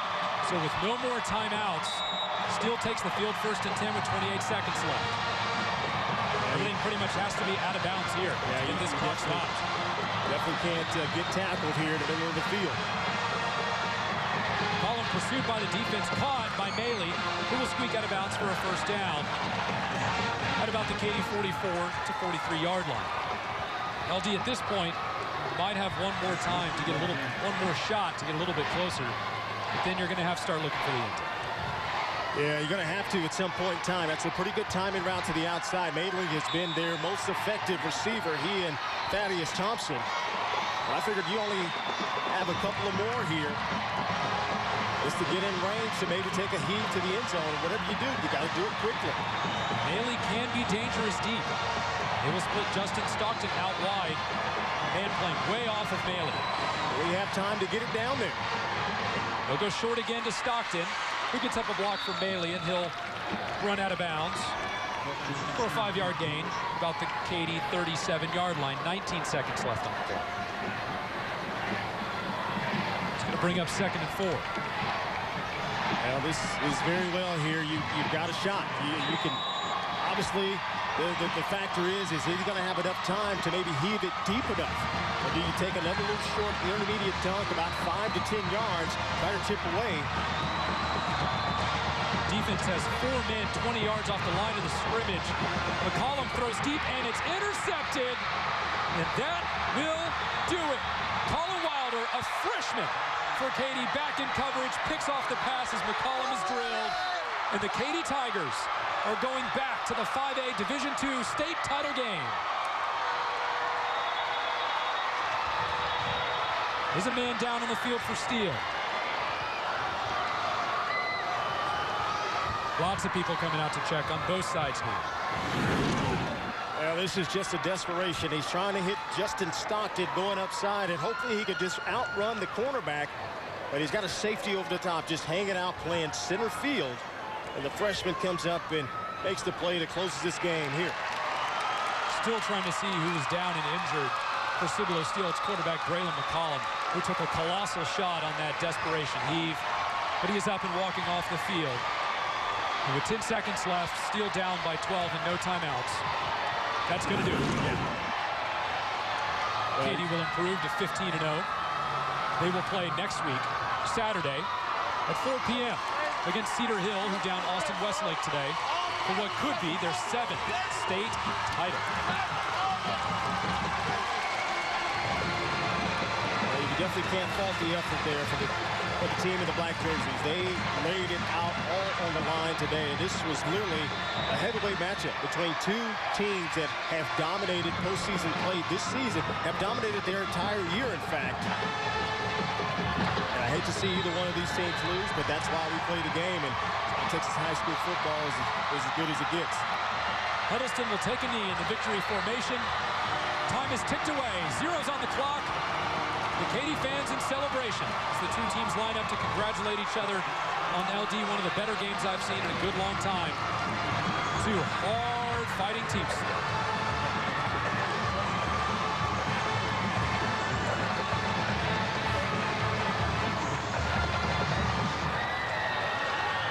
Classy stuff from both teams today. When we come back, we'll recap the action as Katy wins 45-33 over Cibolo Steele in the 5A D2 state semifinals.